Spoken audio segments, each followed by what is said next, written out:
আসসালামু আলাইকুম প্রিয় শিক্ষার্থী ভাই বোনেরা, জব ফিউশন পেজের পক্ষ থেকে আপনাদের সবাইকে স্বাগত জানাচ্ছি। আপনাদের সাথে আজ আমি মির্জাউল সুমন স্যার রয়েছি। আমরা আজ প্রোনাউন টপিকটা নিয়ে আলোচনা করব এবং আমাদের আজকের আলোচনার পরে ইনশাল্লাহ প্রোনাউন নিয়ে, সেটা বাংলাদেশের যে কোনো competitive exam from BCS to varsity admission, any competitive exam, যে কোনো জায়গায় আপনি খুব সুপার ওয়েতে করতে পারবেন ইনশাল্লাহ। তো আমরা আজ পুরো ক্লাস জুড়ে প্রোনাউন নিয়ে কথা বলবো, প্রোনাউনের বিভিন্ন বিষয় নিয়ে কথা বলবো। আমাদের অনেক জানা, অনেক অজানা, অনেক কম জানা, ভুল জানা বিষয়গুলো ইনশাল্লাহ আমাদের প্রপারলি জানা হয়ে যাবে, মানা হয়ে যাবে এবং সুযোগ পেলে সে নিয়ে আপনি উদাহরণ টানাও আপনার হয়ে যাবে। তো চলুন আমরা আজ খুব বেশি কথা না বাড়ি আমাদের মূল আলোচনায় চলে যাই। আমরা আজ তাহলে প্রোনাউনের ডিটেল নিয়ে কথা বলবো। তো লাস্ট ক্লাসে আমরা নাউন নিয়ে কথা বলেছিলাম। আই হোপ আপনারা নাউনের ক্লাসটাতে, নাউন এবং ডিটারমিনারের ক্লাসটাতে অনেক কিছু জানতে পেরেছেন।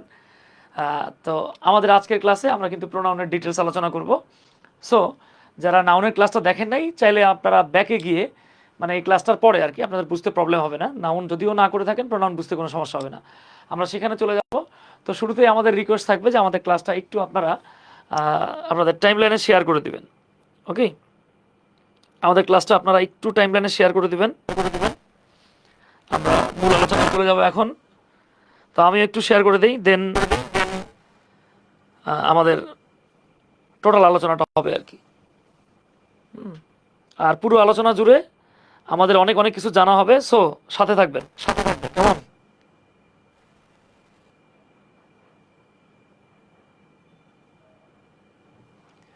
আচ্ছা, তাহলে আমরা আজ যে বিষয়টা নিয়ে আলোচনা করছি সেটা হলো আপনার প্রোনাউন। তো আসেন আমরা একটু প্রোনাউন নিয়ে কথা বলি। আমরা নাউনের ক্লাসে নাউন নিয়ে ডিটেলস আলোচনা করেছিলাম। তো ধরেন আমি নাউন দিয়ে একটা বাক্য লিখছি।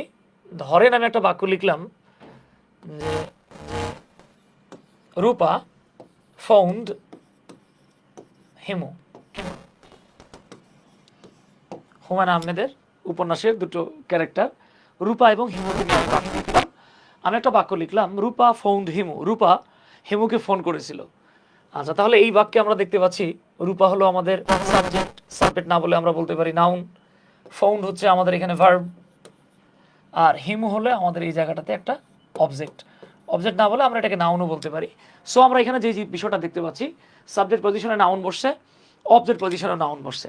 আমরা এখন এটাকে যে কাজটা করতে পারি, আমরা ধরে নেন এই যে রূপা হিমুরে ফোন করেছিল, হিমুকে ছেড়ে দিবে।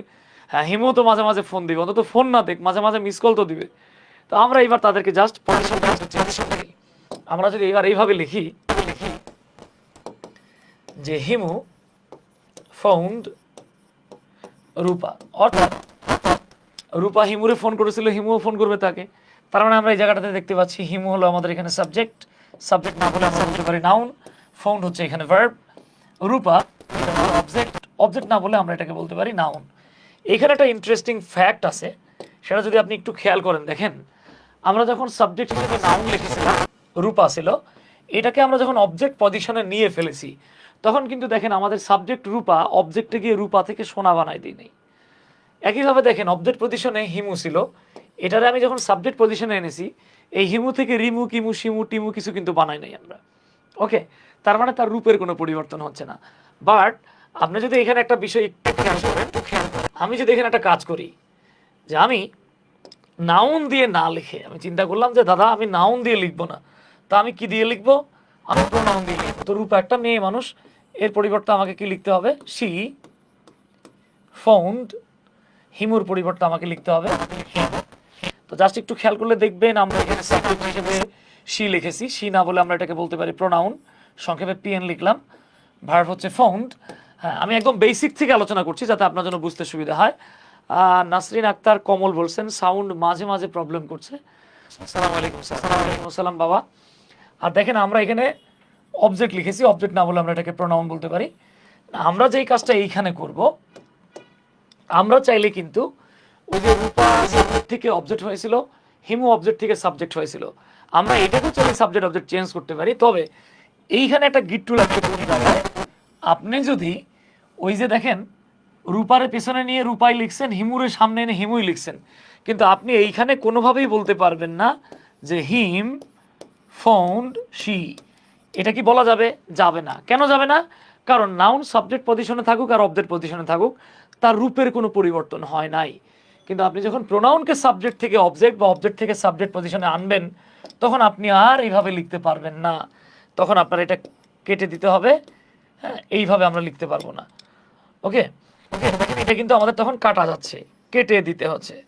তো আমরা এখানে যে জিনিসটা মাথায় রাখবো বাবা, আমরা এখানে যে জিনিসটা মাথায় রাখবো যে নাউনকে সাবজেক্ট থেকে অবজেক্ট পজিশনে নিলে এবং অবজেক্ট থেকে সাবজেক্ট পজিশনে নিলে তার রূপের কোনো পরিবর্তন হয় না। কিন্তু আমি অবজেক্টকে যখন সামনে নিচ্ছি, দেখেন তখন হিম হয়ে গেল হি, ফাউন্ড এটা তো ভার্ব তেমনই থাকলো, চেঞ্জ হলো না। আর এই যে সি, এটাকে আমার বানিয়ে হার। তার মানে দেখেন, নাউনকে আমি সাবজেক্ট থেকে অবজেক্ট বা অবজেক্ট থেকে সাবজেক্ট পজিশনে যখন আনছি, তখন রূপের পরিবর্তন কোনো গুরুত্বপূর্ণ বিষয় না। কিন্তু প্রোনাউনকে যখন সাবজেক্ট থেকে অবজেক্ট, অবজেক্ট থেকে সাবজেক্টে আপনি আনছেন, তখন কিন্তু এখানে ফর্মগুলো চেঞ্জ করার একটা বিষয় আছে।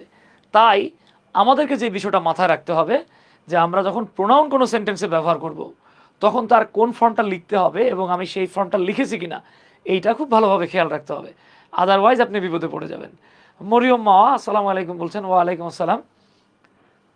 ওকে, থ্যাংক ইউ।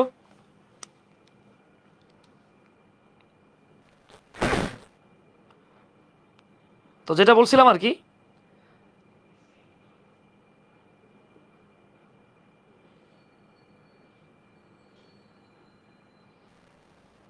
আশা করি এতটুকু বুঝতে আপনাদের প্রবলেম হচ্ছে না ইনশাল্লাহ। রাজীব আহমেদ ভাই বলছেন সাউন্ড প্রবলেম। আচ্ছা, আসলে কি sound problem? Let me check please, একটু চেক করে দেখি। রাজীব আহমেদ ভাই বলছেন সাউন্ড প্রবলেম। আচ্ছা, আসলে কি সাউন্ড প্রবলেম? রাজীব ভাই, মেবি আপনার এলাকায় হয়তো নেটওয়ার্কের প্রবলেম হতে পারে। আমাদের এখানে আলহামদুলিল্লাহ সাউন্ড নিয়ে কোনো ইস্যুস নেই। আশা করি প্রবলেম হচ্ছে না বা হবে না।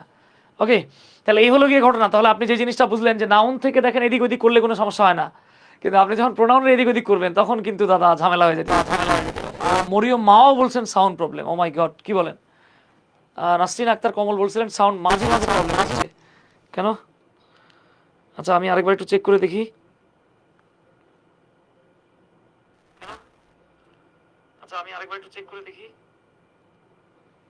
সাউন্ড সাউন্ড সাউন্ড সাউন্ড তো প্রবলেম হওয়ার কথা না বাবা। ওকে, আমাদের এক্সপার্টকে আমি বলি। স্যার হঠাৎ করে মাঝে মাঝে সাউন্ড প্রবলেম হচ্ছে। আচ্ছা, রাজীব ভাই বলছেন মাঝে মাঝে সাউন্ড প্রবলেম হচ্ছে। মাসুম স্যার বস টিচার আমাদের, আপনিও বস টিচার ভাইজান। আচ্ছা স্যার, হচ্ছে মাঝে মাঝে কেমন যেন ঝ্যান ঝ্যান করে ওঠে। আচ্ছা, আবরার ভাই একটু এসে সাউন্ডটা ঠিক করে দিয়ে যান প্লিজ। আচ্ছা ঠিক আছে, আমরা সাউন্ডের ইস্যুটা দেখতেছি বাবা। হ্যাঁ, সাউন্ডের ইস্যুটা নিয়ে আমরা কথা বলবো ইনশাল্লাহ। আচ্ছা, তো দেখেন, আমরা যখন প্রোনাউন নিয়ে আলোচনা করতে যাব, দুটো ইস্যুস আছে, দুটো বিষয় আছে। এই দুটো যদি আপনার জানা না থাকে, আপনি মেবি স্যার মাইক্রোফোনটার জন্য, মাইক্রোফোনে তো প্রবলেম আছে, দেখা যাচ্ছে না মাঝে মাঝে, মাঝে মাঝে বিট ভিডি মতো হচ্ছে। আচ্ছা ঠিক আছে, মেবি স্যার মাইক্রোফোনটার সমস্যা। আচ্ছা ঠিক আছে, আমরা আমরা একটু চেক করছি বাবা। হ্যাঁ, প্লিজ আমাদের সাথেই থাকবেন। আজকের ক্লাসের পরে ইনশাল্লাহ আর কোনোদিনও আপনার প্রোনাউনের প্রবলেম হবে না ইনশাল্লাহ, ইনশাল্লাহ।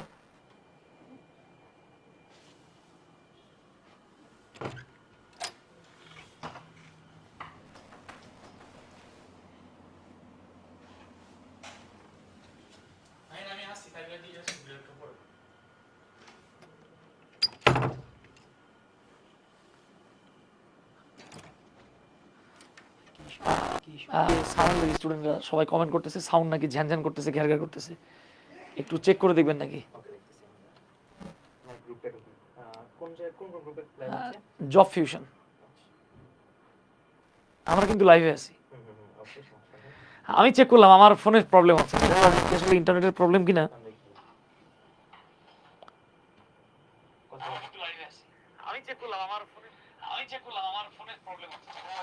এই যে এই যে, হ্যাঁ হ্যাঁ, আচ্ছা ঠিক আছে, সাউন্ডে একটু প্রবলেম। ডিফল্ট ভাবে বললাম মানে সারাক্ষণ থাকে না, একটু চলে যাবে এমনিতেই। আচ্ছা আচ্ছা, এটা কি ইন্টারনেট থেকেই সমস্যা হচ্ছে নাকি? আচ্ছা আচ্ছা এটা ইন্টারনেট প্লাস হচ্ছে হার্ডওয়্যার রিলেটেড একটা ইস্যু, এটা সলভেবল না। আর এটা হচ্ছে সারাক্ষণ হয় না, মাঝখানে একটু একটু কারণে ক্যাজুয়াল করে, বাট বেশিরভাগ সময় ঠিক থাকে। আচ্ছা আচ্ছা, ওকে, তাহলে আমরা একটু চেষ্টা করি ইনশাল্লাহ। হ্যাঁ, কেমন? আচ্ছা দেখি তাও বাইরে থেকে চেক করতেছি আমি। আচ্ছা আচ্ছা আচ্ছা, ওকে, ঠিক আছে। তো দেখেন, আমরা প্রোনাউন নিয়ে যখন কথা বলবো, আমাদের দুটো ইস্যু খুব ইম্পর্টেন্ট। এই দুটো বিষয় না জানলে আপনি প্রোনাউনের কয়েকটা জায়গায় গিয়ে কট খেয়ে যেতে পারেন। তো আসেন, এই বিষয়গুলো নিয়ে আমরা একটু হালকা কথা বলে নিই। দুটো গুরুত্বপূর্ণ জায়গা আপনাকে অবশ্যই জানতে হবে। একটা হচ্ছে গিয়ে, একটু পরেই আমরা এই জায়গাটাতে কট খেতে পারি, বিপদে পড়তে পারি।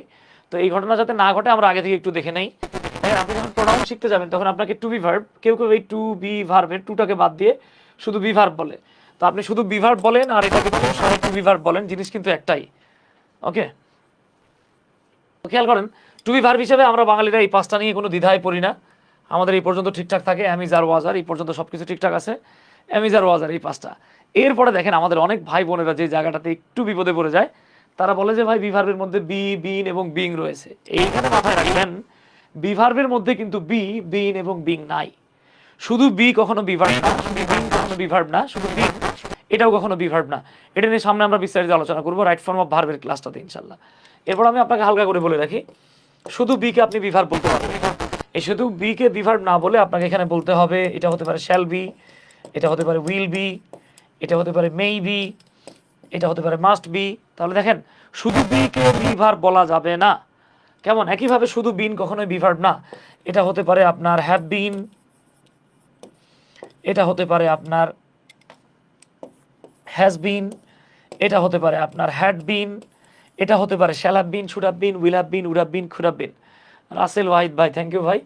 এরপরে শুধু বিন কিন্তু কখনোই বি ভার্ব না। এটা হতে পারে অ্যাম বিং, এটা হতে পারে ইজ বিং, এটা হতে পারে আর being, was being, were being, এরকম। ওকে, তো মাথায় রাখবো আমরা যে জিনিসটা, শুধু আপনি যদি বি কে বি ভার্ব বলেন তাহলে বিপদ। এটা বি হবে না, shall be, will be, should be, would be, could be, may be, must be. শুধু বি হবে না, have been, have been, shall have been, should have been, will have been, would have been, can have been. এইভাবে শুধু being না, কিন্তু এটা am being, is being, are being, was being, were being, ইত্যাদি। তো এগুলো আমরা মাথায় রাখবো। এর পাশাপাশি আপনাকে যে বিষয়টা মাথায় রাখতে হবে সেটা হচ্ছে জেরান্ড। এই জেরান্ডটা আমাদের প্রোনাউন নিয়ে আলোচনায় আসবে। তো জেরান্ড সম্পর্কে আমাদের মোটামুটি সবারই ধারণা আছে এই বিষয়ে, তারপর আমি একটু হালকা করে বলি। জেরান্ড হচ্ছে আইএনজি যুক্ত একটা ভার্ব, যেটা কোনো একটা সেন্টেন্সে নাউনের কাজ করে। এখন কোনো একটা সেন্টেন্সে কিসের কাজ করে? নাউনের কাজ করে। এখন আপনাকে যদি প্রশ্ন করা হয় নাউনের কাজ কি, একটা নাউন মূলত 9টা স্থানে বসতে পারে। ওকে, আমি যদি আপনাকে ছোট্ট করে বলি, ধরুন আমি লিখে দিলাম নাউনের কাজ বা নাউনের কোন কোন জায়গাগুলোতে একটা নাউন বসতে পারে বা কোন কোন জায়গাগুলোতে একটা নাউন অবস্থান করতে পারে। ধরেন আমি একটা বাক্য লিখলাম, রানা টেকস টি, রানা চা পান করে। এই বাক্যে একটু খেয়াল করেন, রানা হলো আমাদের সাবজেক্ট, সাবজেক্ট না বলে আমরা নাউন বলতে পারি। টেকস এটা হচ্ছে আমাদের ভার্ব, টি হলো আমাদের অবজেক্ট, অবজেক্ট না বলে আমরা কি বলতে পারি? নাউন বলতে পারি। তার মানে আমরা নাউনের একটা কাজ হলো সাবজেক্ট হওয়া। এইবার আপনি জাস্ট একটু খেয়াল করেন তো, আমি আপনাকে আরো দু একটা এক্সাম্পল দিই, তাহলে আপনার জন্য বুঝতে সুবিধা হবে। একটা নাউন মূলত 8টা জায়গায় বসে।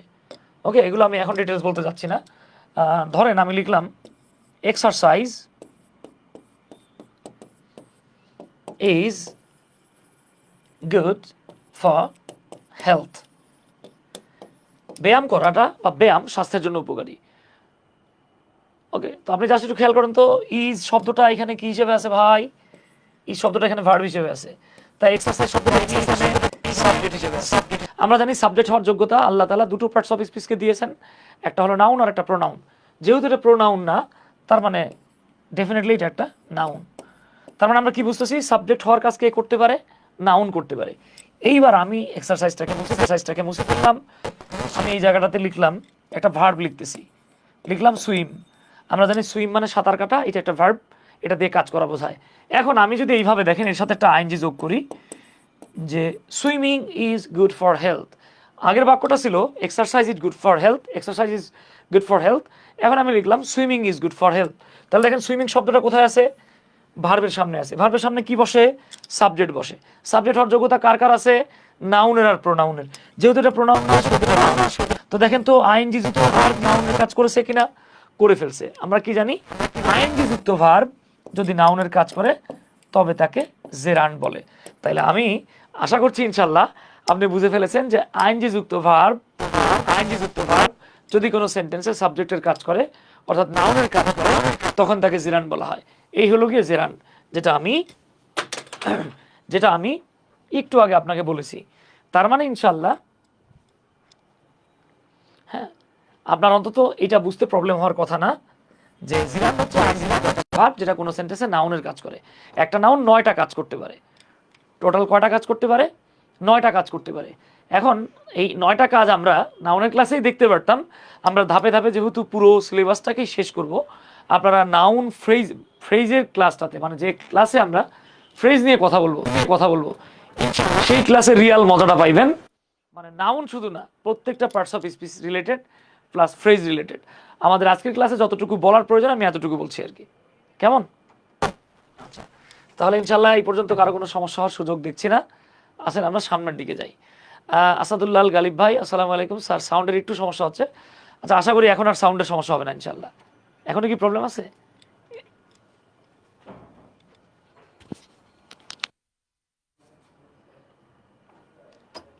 আচ্ছা, আশা করি এখন আর প্রবলেম হবে না। আচ্ছা, এখন দেখেন আমরা একটু আগে একটা ঘটনা যেটা দেখলাম, সেটা কি বাবা? সাবজেক্ট যখন শি থাকতেছে সেটা অবজেক্টে গিয়ে হয়ে গেল হার, অবজেক্ট যখন হিম হচ্ছে সেটা সাবজেক্টে হয়ে গেল কি? হি। তার মানে এই যে আপনার সাবজেক্ট অবজেক্ট এই বিষয়গুলো একটু জানতে হবে। এই প্রোনাউন পার্সন প্রকাশ করে বলে পার্সোনাল প্রোনাউন বলা হয়। দেখেন এই পার্সোনাল প্রোনাউনগুলোর সাধারণত 5টা করে ফর্ম থাকে। আপনাকে অ্যাট এনি কস্ট এই 5টা ফর্ম মুখস্থ করতে হবে। তো ফার্স্ট পার্সনের ক্ষেত্রে আমরা এখানে, সেকেন্ড পার্সনের ক্ষেত্রে এবং থার্ড পার্সনের ক্ষেত্রে আমরা এখানে কিছু ফর্ম লিখে রেখেছি, যেটা আপনাকে অবশ্যই একবারে যে উপরে লিখে দিচ্ছি টিএম ওরফে টানা মুখস্থ করতে হবে। যদি এটা মুখস্থ করতে না পারেন তাহলে আপনি প্রোনাউন নিয়ে ভালো কিছু করতে পারবেন না।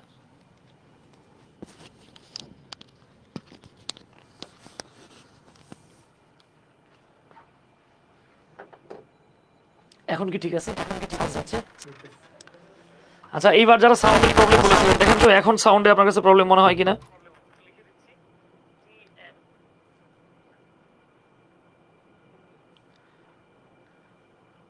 আচ্ছা, এখন একটু দেখেন তো প্লিজ, এখন সাউন্ডে আপনার কাছে প্রবলেম মনে হয় কিনা? এখনো কি সমস্যা হচ্ছে? একটু কমেন্ট করেন প্লিজ। যারা আমাদের সাথে যুক্ত আছেন একটু কমেন্ট করেন প্লিজ। আচ্ছা, এখন একটু দেখেন তো প্লিজ, এখন সাউন্ডে আপনার কাছে প্রবলেম মনে হয় কিনা? আমার মনে হয় না এখন আর সাউন্ড ইস্যু নিয়ে কোনো। একটু কমেন্ট করেন প্লিজ। রাসেল ওয়াহিদ ভাই, আসাদুল্লাহ আল গালিব, মরিয়ম মাওয়া, নাসরিন আক্তার, কমল, একটু প্লিজ। হ্যাঁ, এখন প্রবলেম হচ্ছে কিনা? মাসুদ পারভেজ ভাই একটু কমেন্ট করেন প্লিজ। হ্যাঁ, এখন কি সাউন্ড ইস্যু নিয়ে কোনো ঝামেলা হচ্ছে? সাউন্ড নিয়ে কোনো প্রবলেম হচ্ছে কিনা?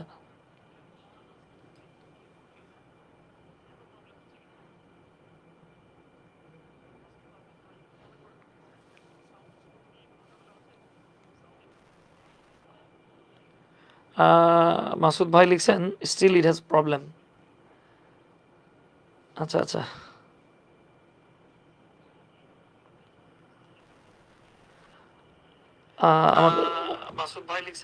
ওমর ফারুক স্যার বলছেন এখন ঠিক আছে। আচ্ছা আচ্ছা, ঠিক আছে ইনশাল্লাহ, এখন আর প্রবলেম হবে না। হ্যাঁ, আচ্ছা, আসলে এক্সট্রিমলি সরি, এখন ইনশাল্লাহ সমস্যা হবে না। তো যেমনটা বলছিলাম, আমরা শুরু থেকে যারা সাউন্ডের ইস্যু নিয়ে প্যারেশানিতে ছিলেন, আমরা শুরু থেকে হালকা আবার একটু বলে নিই। হ্যাঁ, ঠিক আছে, শুরু থেকে আমরা আবার হালকা একটু বলে নিই, তাহলে আর আপনাদের প্রবলেম হবে না। রাজীব ভাই বলছেন এখন ঠিক হয়ে গেছে না স্যার, এখন আর হয় না। রাজীব ভাই, হ্যাঁ ইনশাল্লাহ আর হবে না, ইনশাল্লাহ। আচ্ছা, তাহলে যেটা বলছিলাম আমরা ভাই, দেখেন আমরা যখন দেখেন আমি এখানে জাস্ট দুটো বাক্য লিখে রেখেছিলাম যে রূপা ফোন হিমু, রূপা সাবজেক্ট ছিল, হিমু ছিল অবজেক্ট, দুটোই নাউন। আমি যখন এটাকে চেঞ্জ করে সাবজেক্টের জায়গায় সাবজেক্ট লিখেছিলাম, তখন দেখেন এই অবজেক্ট হিমু সাবজেক্টে কিন্তু হিমুই আছে। সাবজেক্ট রূপা, অবজেক্টে কিন্তু রূপাই আছে, হ্যাঁ, এখানে কোনো পরিবর্তন হয় নাই। কিন্তু গিট্টুটা লাগছে কোন জায়গায় বাবা? আমরা যখন বলতেছি শি ফাউন্ড হিম, একটা মেয়ে একটা ছেলেকে ফোন করছে, এবার এরে যদি আমরা যে রূপা আর হিমুর মতো চেঞ্জ করে আমি যদি এভাবে লিখতাম যে হিম ফোন্ড শি, বাক্য কিন্তু হতো না। কেন হতো না? কারণ নাউন সাবজেক্ট অবজেক্ট পজিশনে সেম থাকলেও প্রোনাউন সাবজেক্ট থেকে অবজেক্টে গেলে চেঞ্জ হয়ে যায়। যেমন ছিল শি হয়ে গেছে ছিল হিম হয়ে গেছে হি। তো এই বিষয়টা আমরা কিভাবে বুঝবো, তাই তো? এই বিষয়গুলো নিয়ে আমাদের আলোচনা হবে এবং হয়েছে। তো এই পুরো আলোচনাটা বুঝতে গেলে আপনাকে একটু কষ্ট করে বিভার্বগুলো চিনতে হবে। আমরা শুরুতে বলেছি, বাট সাউন্ড ইস্যুর জন্য আমি আরেকবার টেনে রিপিট করে যাচ্ছি। তো খেয়াল করেন, বিভার্বগুলো আমরা সাধারণত 8টা অনেকে বলি, এগুলো আসলে 8টা না, এগুলো অনেকগুলোই হয়। প্রথম 5টা ফিক্সড, এমিজার ওয়াজার। বাকি শুধু বি কখনো বিভার্ব না বাবা। এটা shall be, will be, should be, would be, could be, may be হতে পারে। শুধু বিন কখনো বিভার্ব না। এটা have been, has been, had been, shall have been, should have been, will have been, would have been, could have been. এবং শুধু being কখনো be verb না, এটা হবে am being, is being, are being, have been being, has been being, ইত্যাদি ইত্যাদি। আর এরপরে জিরান্টটা আপনারা মাথায় রাখতে হবে, সেটা হলো আইনজিযুক্ত ভার্ব। যদি নাউন পজিশনে বসে বা নাউনের মতো কাজ করে তখন আমরা তাকে জিরান্ট বলবো। আর এরপর আপনাকে যেই বিষয়টা মাথায় রাখতে হবে, এই যে দেখেন প্রত্যেকটা প্রোনাউনের, মানে বিশেষ করে পার্সন প্রকাশ করে এরকম প্রোনাউনগুলোর আপনার 5টা করে ফর্ম থাকবে। প্রথম যেই ফর্মটা, এটার নাম হলো সাবজেক্টিভ ফর্ম। আপনাকে এগুলো একবারে ঠাড়া মুখস্থ করতে হবে। যেমন subjective I, we, you, he, she, it, they. এখানে ইটটা বস্তুর ক্ষেত্রে বসে। দেখেন এটাই যখন আপনার অবজেক্টিভ হয়ে যাচ্ছে, তখন দেখেন আই এর অবজেক্টিভ মি, উই থেকে আস, ইউ থেকে ইউ। এটা দেখতে একই রকম মনে হতে পারে, বাট আপনাকে পজিশন দেখে বুঝতে হবে। যদি ভার্বের সামনে থাকে তাহলে সাবজেক্টিভ, যদি মূল ভার্বের পরে অথবা প্রেপোজিশনের পরে থাকে তাহলে অবজেক্টিভ, ভার্বের পূর্বে থাকলে সাবজেক্টিভ। এরপর দেখেন হি থেকে হিম, শি থেকে হার, ই থেকে হার, থেকে ইট, দে থেকে দেম। এগেইন দেখেন এই যে আই থেকে পজেসিভ, এইখানে একটা ঘটনা আছে। অনেকে এটাকে শুধু পজেসিভ অ্যাডজেক্টিভ বলে, এটাকে পজেসিভ অ্যাডজেক্টিভও বলা যায়, চাইলে পজেসিভ কেসও বলা যায়। আমরা আমাদের আলোচনা বারবার এটাকে পিসি বলবো। ওকে, যেটা মজা করে গত ক্লাসে বলছিলাম, পিসি মানে প্রিয়াঙ্কা চোপড়া ভাববেন না, ডিপি মানে দীপিকা পাড়ুকোন ভাবা যাবে না। ঠিক আছে বাবা, আম্মাজান এবং ভাইজানেরা?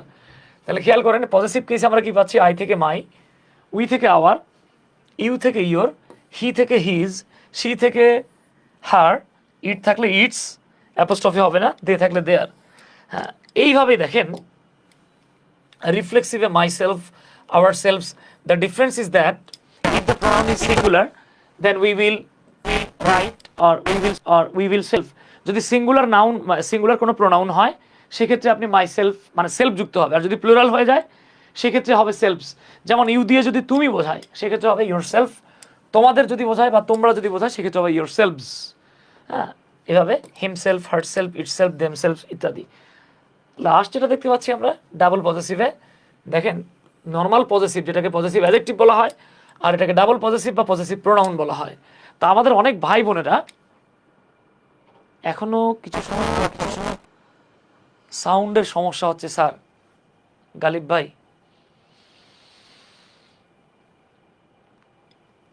আচ্ছা যাই হোক ভাই, একটু আমরা কষ্ট করে দেখার চেষ্টা করি। এরপর থেকে ইনশাল্লাহ যাতে আর সাউন্ড ইস্যু নিয়ে সমস্যা না হয় সেই চেষ্টা করবো আমরা।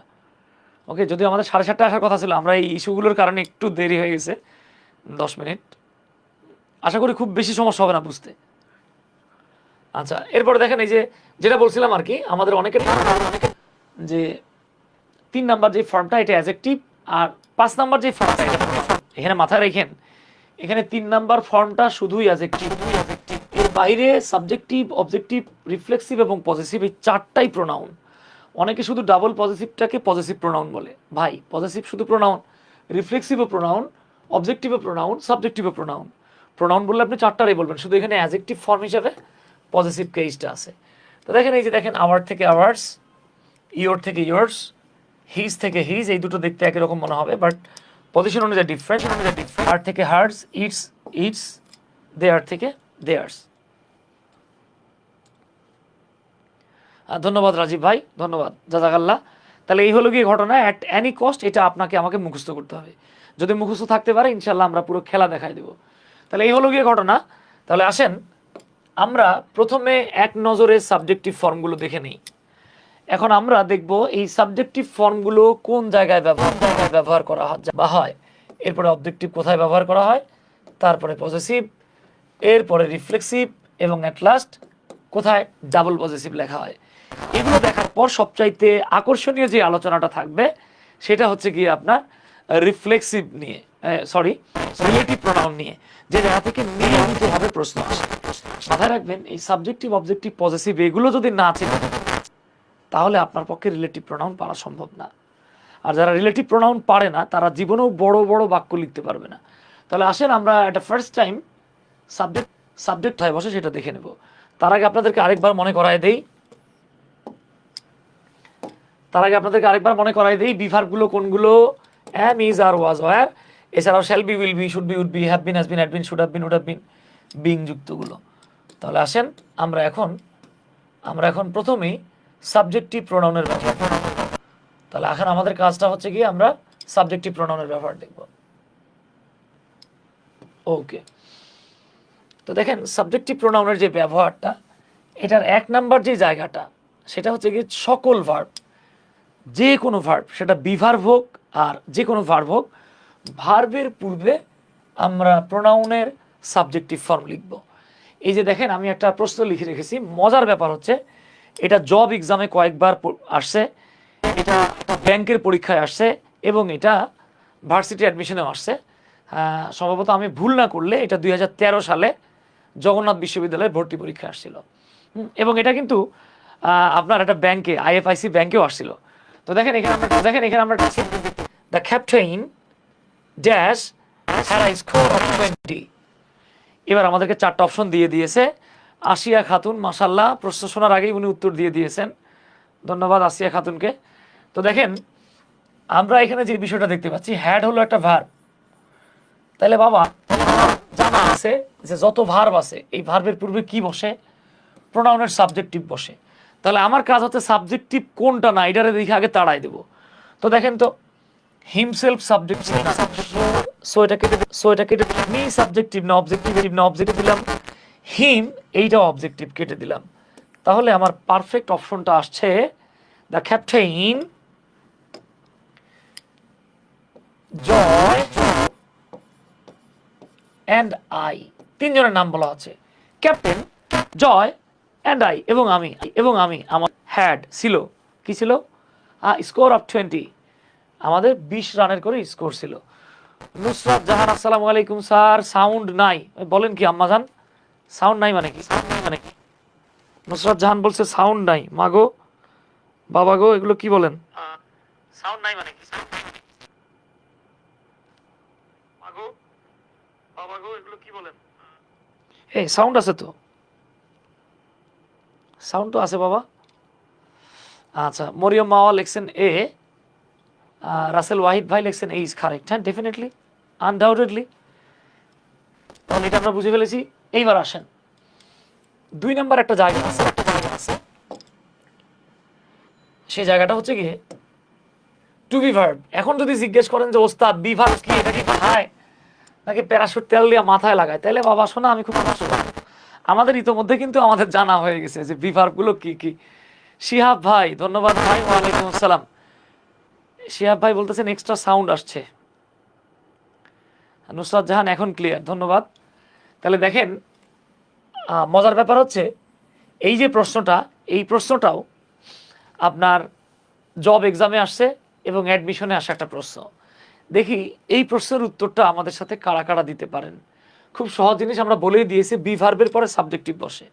এখন আমরা কিন্তু বি ভার্ব কোনটা, অ্যাম, ইজ, আর, ওয়াজ, ওয়ার, এই 5টা নিয়ে আমাদের দ্বিধা নাই, সংশয় নাই, ঠিক আছে।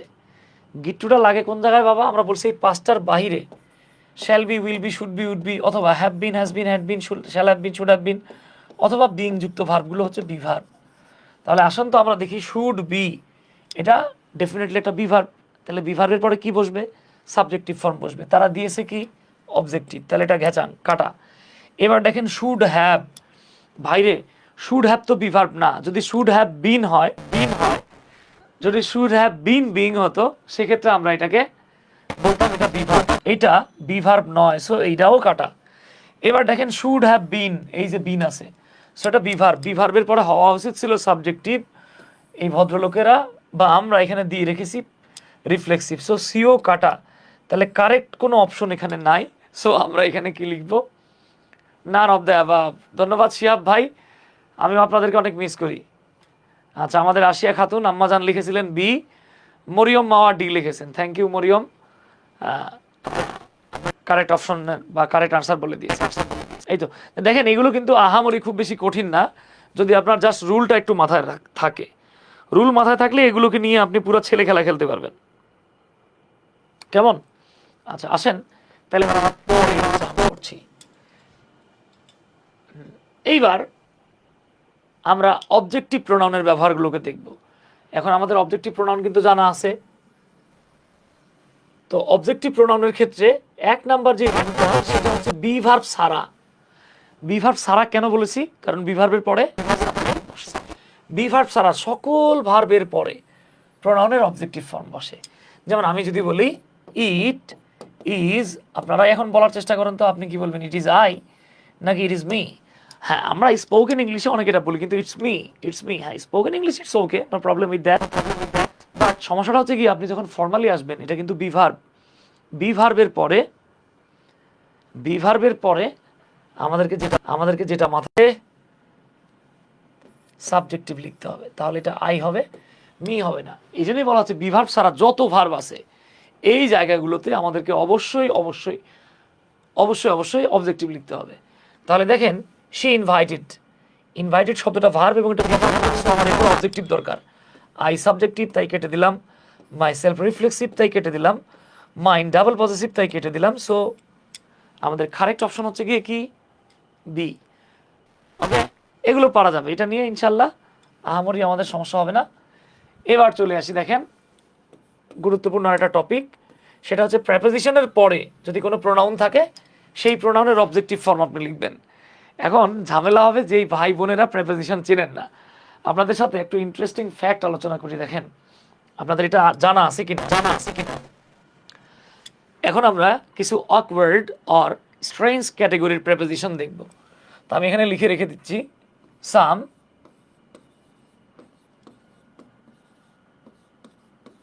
awkward synonymous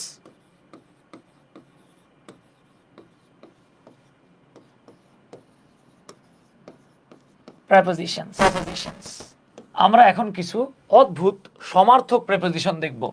এটাকে অদ্ভুত আমি এই জন্যই বললাম, সচরাচর আপনি এইরকম কিন্তু প্রেপোজিশন দেখেন না। যেমন দেখেন, আপনার জানা আছে কিনা জানি না, এই যে বারিং, এই শব্দটা কিন্তু প্রেপোজিশন। আপনি যদি বলেন বাট, এই শব্দটা একটা প্রেপোজিশন। ওকে, আপনি যদি বলেন এক্সেপ্ট, এই শব্দটা একটা প্রেপোজিশন। আপনি যদি বলেন সানস, এইটা অনেকের মাথা ঘোরাবে যে কোন সানস কি প্রেপোজিশন? জি, সানস শব্দটা একটা প্রেপোজিশন, SANS। আবার দেখেন সেভ, এই শব্দটাও একটা প্রেপোজিশন। ইন্টারেস্টিং ফ্যাক্ট হচ্ছে এই সবগুলোর সমার্থক প্রেপোজিশন হলো উইদাউট। তার মানে এই সবগুলোর বাংলা হলো রে বাবা ছাড়া। ওকে, এই সবগুলো প্রেপোজিশনের বাংলা অনুবাদ কি? ছাড়া। অনেকে প্রেপোজিশন চেনে না। যেমন আমি আপনাকে একটা এক্সাম্পল দিই, আপনার খুব মজা লাগে। যেমন ধরেন, আমি সাধারণত এই উদাহরণটা আমার স্টুডেন্টদেরকে বলি। ধরেন আমি লিখলাম police will save everyone or everybody, save the terrorist।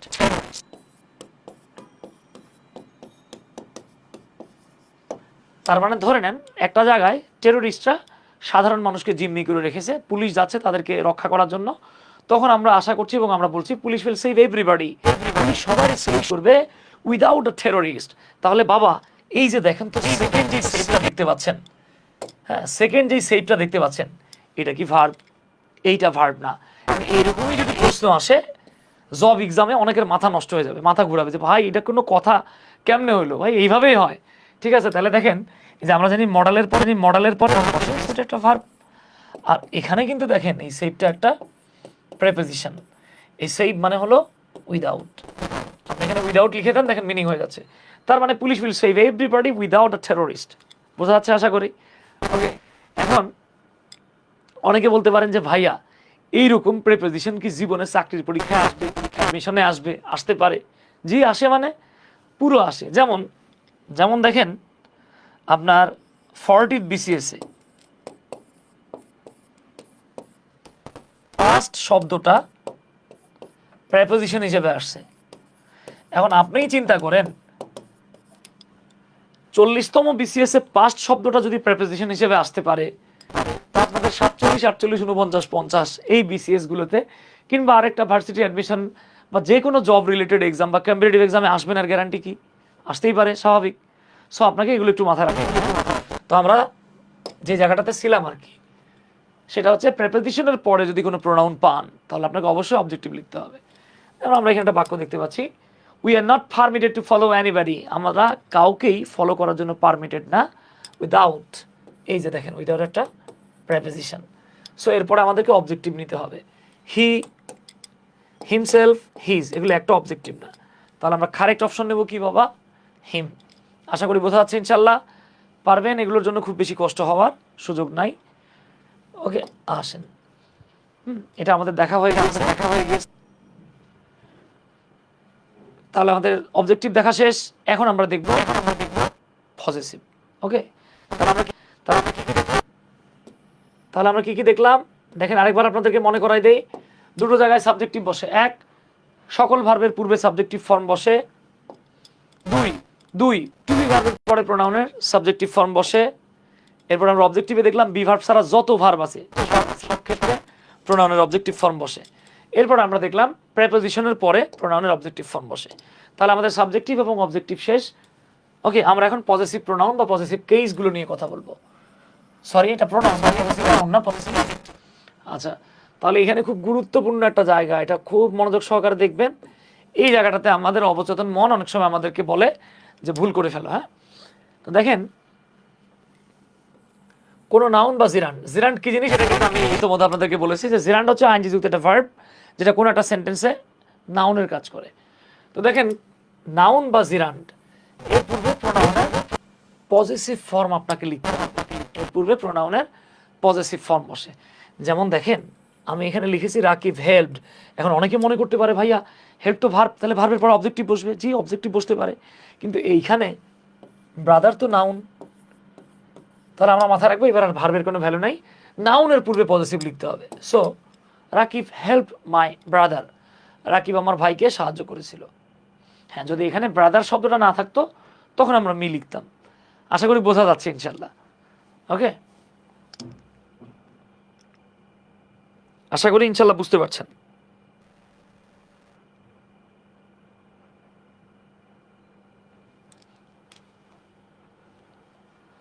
ওকে, তাহলে আমরা পজিটিভের একটা জায়গা দেখলাম।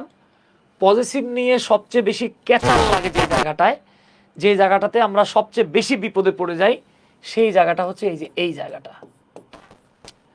সেটা কি? যদি কোনো প্রোনাউনের, এই যে আমি লিখে দিচ্ছি, ধরেন এইটা একটা প্রোনাউন। যদি কোনো প্রোনাউনের সামনে থাকে প্রেপোজিশনস, সংক্ষেপে লিখলাম, আর যদি পেছনে থাকে নাউন অথবা জেরান্ড, এক্ষেত্রে আমরা কি করব? এক্ষেত্রে আমাদের কাজ হচ্ছে এই যে প্রোনাউনটা এটাতে পজিটিভ কেস বানায় ফেলবেন। ওকে, যেমন দেখেন আমরা এখানে একটা বাক্য দেখতে পাচ্ছি ফর। তাহলে দেখেন শুধু ফর কাউন্ট করলে নিয়ম দেওয়া উচিত ছিল হিম, কিন্তু এইখানে কিন্তু একটা গিট্টু লেগে গেছে। দেখেন সেটা হচ্ছে মাদার শব্দটা আছে। এই যে মাদার শব্দটা আপনি দেখতে পাচ্ছেন, এই মাদার শব্দটা কিন্তু আবার একটা নাউন। তার মানে দেখেন সামনে আছে প্রেপোজিশন, পেছনে আছে নাউন। তাহলে আমাদেরকে পজিটিভ লিখতে হবে। তাহলে আমরা লিখবো রানা বড় বুক ফর হিজ মাদার। দেখেন বোঝা যাচ্ছে কিনা? কোনো প্রশ্ন থাকলে নির্দ্বিধায় প্রশ্ন করবেন, কোনো সমস্যা থাকলে নির্দ্বিধায় বলতে পারেন।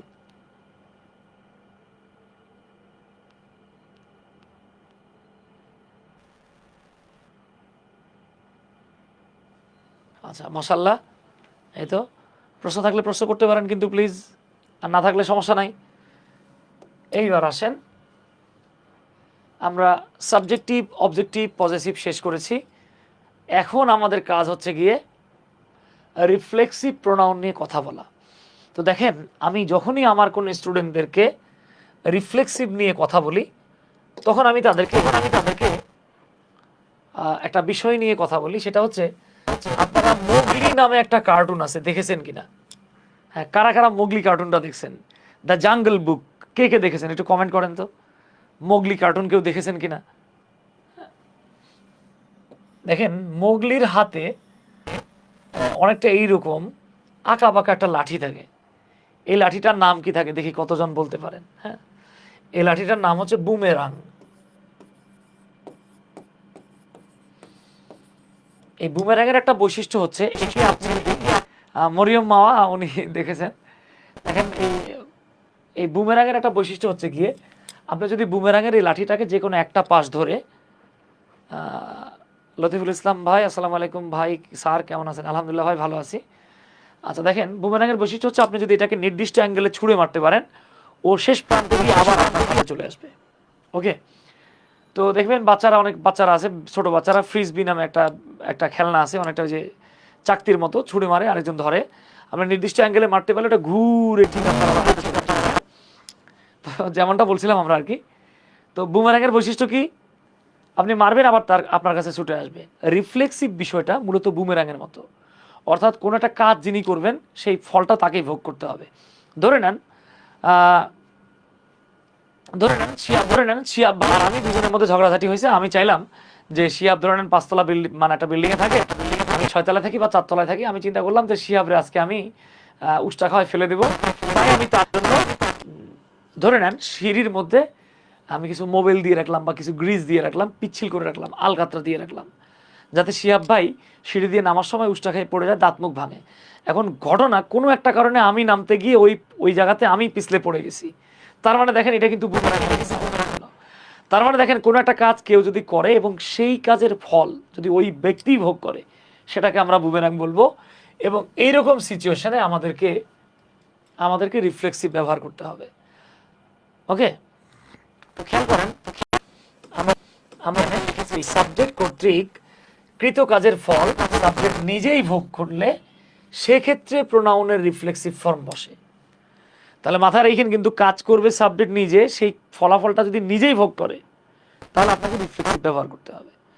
আচ্ছা, আমাদের অনেক ভাই বোনদের ধারণা যে যদি কোনো প্রোনাউনের শেষে সেলফ থাকে, তাকে রিফ্লেক্সিভ বলে। ভাই, এই ধারণা আজ থেকে ভুলে যান।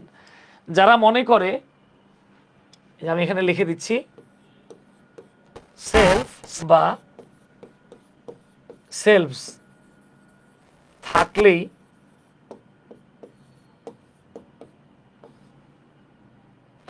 রিফ্লেক্সিভ হবে এমন ধারণা ভুল। তাহলে মাথায় রেখেন, সেলফ থাকলে রিফ্লেক্সিভ হয় যারা এটাকে স্বতঃসিদ্ধ নিয়ম বা কনস্ট্যান্ট একটা রুল হিসেবে ধরে নিয়েছেন, তারা ভুলে আছেন। আমি আপনাকে শত বাক্য লিখে দেবো যেখানে ourselves, yourself, himself, herself, itself থাকবে, সেটা রিফ্লেক্সিভ হবে না। ঠিক আছে, সেলফ থাকলে রিফ্লেক্সিভ হয়, এটা ডাহা মিথ্যা কথা, এটা একটা ভুল ধারণা। ওকে, আচ্ছা দেখেন, তাহলে আমরা এখন একটু দেখব যে কাজ করবে যিনি, অর্থাৎ সাবজেক্ট যদি কাজ করে এবং সেই কাজের ফলাফল যদি সাবজেক্ট নিজেই ভোগ করে, তাহলে মাথায় রাখবেন সেটা রিফ্লেক্সিভ হবে। তা আমরা এখানে একটা বাক্য দেখতে পাচ্ছি, রাকিব হেল্পড, রাকিব সাহায্য করেছে। এরপর আমরা 4টা প্রোনাউন পাচ্ছি, me, my, my self, mine. আপনারা একটু কমেন্ট করুন তো, এখানে কি হবে? Me, my, my self, mine, কোনটা হওয়া উচিত? কমেন্ট করেন দ্রুত।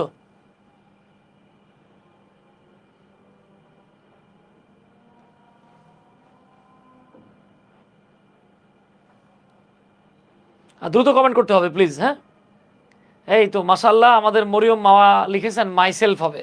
আর কেউ লিখবেন?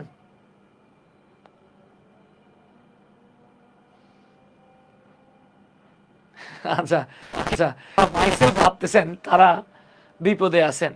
আচ্ছা এই বাক্যে দেখেন রাকিব হেল্প, সাহায্য করেছিল কে? রাকিব। সাহায্য পেয়েছিল কে? রাকিব কি নিজে নিজের সাহায্য করছে? করে না। এখানে বলা হয় Rakib help me, myself, mine কিছু একটা আছে। তার মানে দেখেন এই পরের অংশে কিন্তু রাকিবের কথা আর উল্লেখ না আছে। অর্থাৎ কাজ করেছেন যিনি, ফল যদি তিনি নিজে ভোগ না করেন তাহলে এখানে রিফ্লেক্সিভ লেখা যাবে না। তাহলে রাকিব হেল্প করছে এবং সেটা আমাকে করছে, তার মানে নর্মালি ভার্বের পরে অবজেক্টিভ বসে, এইখানে আপনার রিফ্লেক্সিভ নেওয়ার সুযোগ নাই। কিন্তু আমরা 2 নম্বর বাক্যে যদি চলে আসি, দেখেন এখানে বলা হচ্ছে আই সাবজেক্ট হেল্প ভার্ব, আমি সাহায্য করেছিলাম। কাকে সাহায্য করেছিলাম? Me, myself, mine. অর্থাৎ আমি আমাকে সাহায্য করেছিলাম বা নিজেকে সাহায্য করেছিলাম। নর্মালি গ্রামাটিক্যাল রুলটা ভার্বের পরে অবজেক্টিভ বসে, সেই অনুযায়ী আপনার কাছে মনে হবে মি হবে, কিন্তু এখানে গিট্টুটা লাগছে কোন জায়গায়? গিট্টুটা লাগছে কোন জায়গায়? সাবজেক্ট নিজেই যদি কাজ করে এবং সেই কাজের ফল যদি নিজেই ভোগ করে তখন আর ভার্বের পরে অবজেক্টিভ হবে না, সেক্ষেত্রে হবে রিফ্লেক্সিভ। তাই আমি সাহায্য করেছি, নিজেকেই সাহায্য করেছি, অবজেক্টিভ হবে না, ডাবল পজিটিভ হবে না, পজিটিভ হবে না, আমাকে লিখতে হবে কি? রিফ্লেক্সিভ। এবার দেখেন তো বোঝা গিয়েছে কিনা, দেখেন তো এবার বোঝা গিয়েছে কিনা বাবা, কমেন্ট করেন না বুঝলে।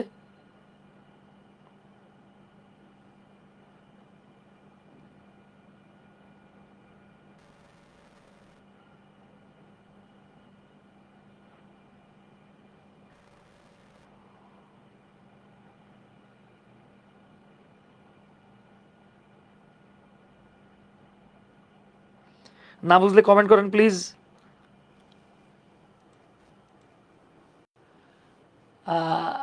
মরিয়ম মা লিখতেছেন যে স্যার আরেকবার। বাবা খুব সহজ জিনিস, ঠিক আছে। আপনারা যেই কাজটা করবেন এবার আপনি নিজেই এটা পুরো কোপা সামসু কোপায় দিতে পারবেন। হ্যাঁ, মারাত্মক খেলা হবে। আপনারা বাবা 3 এবং 4 নাম্বার লিখে উত্তর লেখার চেষ্টা করুন। যদি উত্তর লিখতে পারেন তাহলে হয়ে যাবে, আর যদি লিখতে না পারেন তবুও হয়ে যাবে। ওকে, একটু চেষ্টা করেন, আমি জানি আপনারা পারবেন ইনশাল্লাহ। ওকে, 3 এবং 4 লিখে উত্তর লেখার চেষ্টা করেন, তাহলেই হবে ইনশাল্লাহ।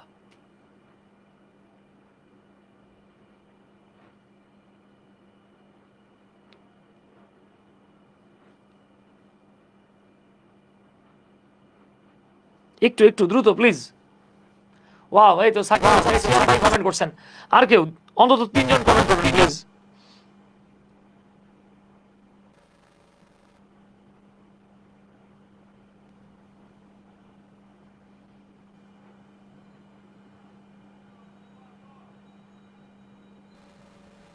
হারি আপ বাবা, হারি আপ।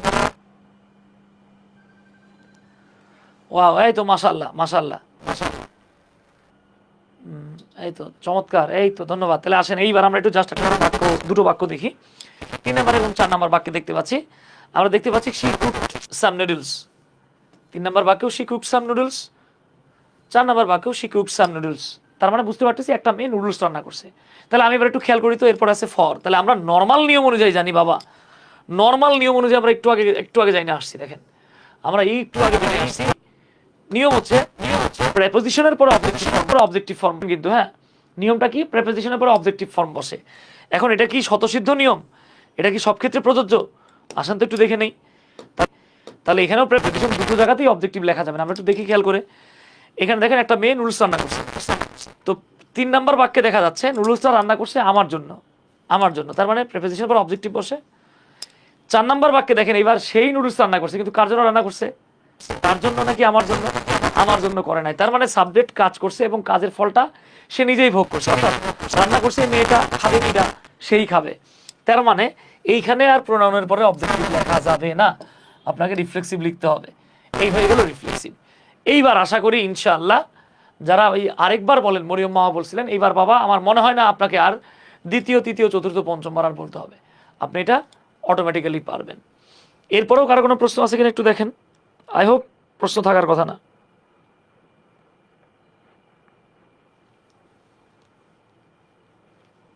ওকে, ডান। তাহলে আমরা কি দেখলাম? সাবজেক্টিভ দেখেছি, অবজেক্টিভ দেখেছি, পজিটিভ দেখেছি, রিফ্লেক্সিভের 1 নাম্বার ব্যবহারটা দেখেছি। এইবার দেখেন আপনি আবহাওয়া একটা বিষয় জেনে এসেছেন, সেলফ থাকলেই রিফ্লেক্সিভ হয়। হ্যাঁ, তাদের জন্য 2 মিনিটের নীরবতা, যারা ভাবে সেলফ থাকলে রিফ্লেক্সিভ হয়। বাইরে লম্বা লম্বা চুল থাকলেই কি মেয়ে মানুষ হয়? হয় না। দেখবেন অনেক ভাইরা আছে, যেমন আপনারা গান টান শোনেন কিনা জানি না, আমি যখন একদম পিছিয়ে ছিলাম সেই 1 2 3 4 5-এর, তখন কিন্তু দেখবেন আপনার বাংলাদেশে ব্যান্ডের একটা মানে মারাত্মক একটা স্বর্ণযুগ বলা যায় আর কি। তো তখন হাসান নামে একজন শিল্পী ছিল, বেশ কনকনে গলায় গান গাইতো। এখন হাসানের পেছন থেকে দেখে আপনি যদি চিন্তা করেন, ওই দেখছো জিন্স পরা, যাও চলো আমি একটু সামনে গিয়ে প্রিজিং করে, ফানি এক্সাম্পল দিচ্ছি, সামনে গিয়ে দেখবেন যে ভাই শুধু লম্বা চুল না, ব্যাটার মোসও আছে। এই যে দেখেন লম্বা চুল দেখে মেয়ে মানুষ ভাবাটা যেমন বোকামি, ঠিক সেলফ দেখে এটার রিফ্লেক্সিভ ভাবাটাও তেমনি বোকামি। ওকে, আসেন আমরা একটু দেখে নিই যে সেলফ থাকলেই রিফ্লেক্সিভ হয় কিনা। আমি এখানে আপনাদের জন্য একটা রুল লিখে রেখেছি, এটা আমি আপনাদেরকে প্র্যাকটিক্যালি প্রয়োগ করে দেখাবো। সেটা হচ্ছে কি, দেখেন অনেক সময় সাবজেক্ট অথবা অবজেক্টের উপর জোর দেওয়ার জন্য, সাবজেক্ট বা অবজেক্টের উপর জোর দেওয়ার জন্য অনেক সময় সাবজেক্ট বা অবজেক্টের পরে সাধারণত সেলফ বা সেলফ যুক্ত, এখানে আমি প্রোনাউনটা লিখতে ভুলে গেছি বাবা সোনারা, তাহলে খেয়াল করেন অনেক সময় সাবজেক্ট বা অবজেক্টের উপর জোর দেওয়ার জন্য, হ্যাঁ রাজীব ভাই বলছেন যে সেলফ থাকলে রিফ্লেক্সিভ হয় না, একটু বুঝায় বলেন। জি আমরা এটা বুঝায় বলতেছি। হ্যাঁ, তাহলে খেয়াল করেন যে সাবজেক্ট বা অবজেক্টের উপর জোর দেওয়ার জন্য আমরা কি লিখবো, অনেক সময় সাবজেক্ট বা অবজেক্টটার পরে সেলফ বা সেলফ যুক্ত প্রোনাউন লিখবো। এদেরকে আপনি রিফ্লেক্সিভ বলতে পারবেন না, they are called emphatic pronoun or intensive pronoun. অনেকে এটাকে ইমপ্যাথিক বলে, ইমপ্যাথিক না কিন্তু ইমফ্যাটিক প্রোনাউন। ওকে, ইমফ্যাটিক। আমরা এই জিনিসটারে কিভাবে বুঝবো? ঠিক আছে,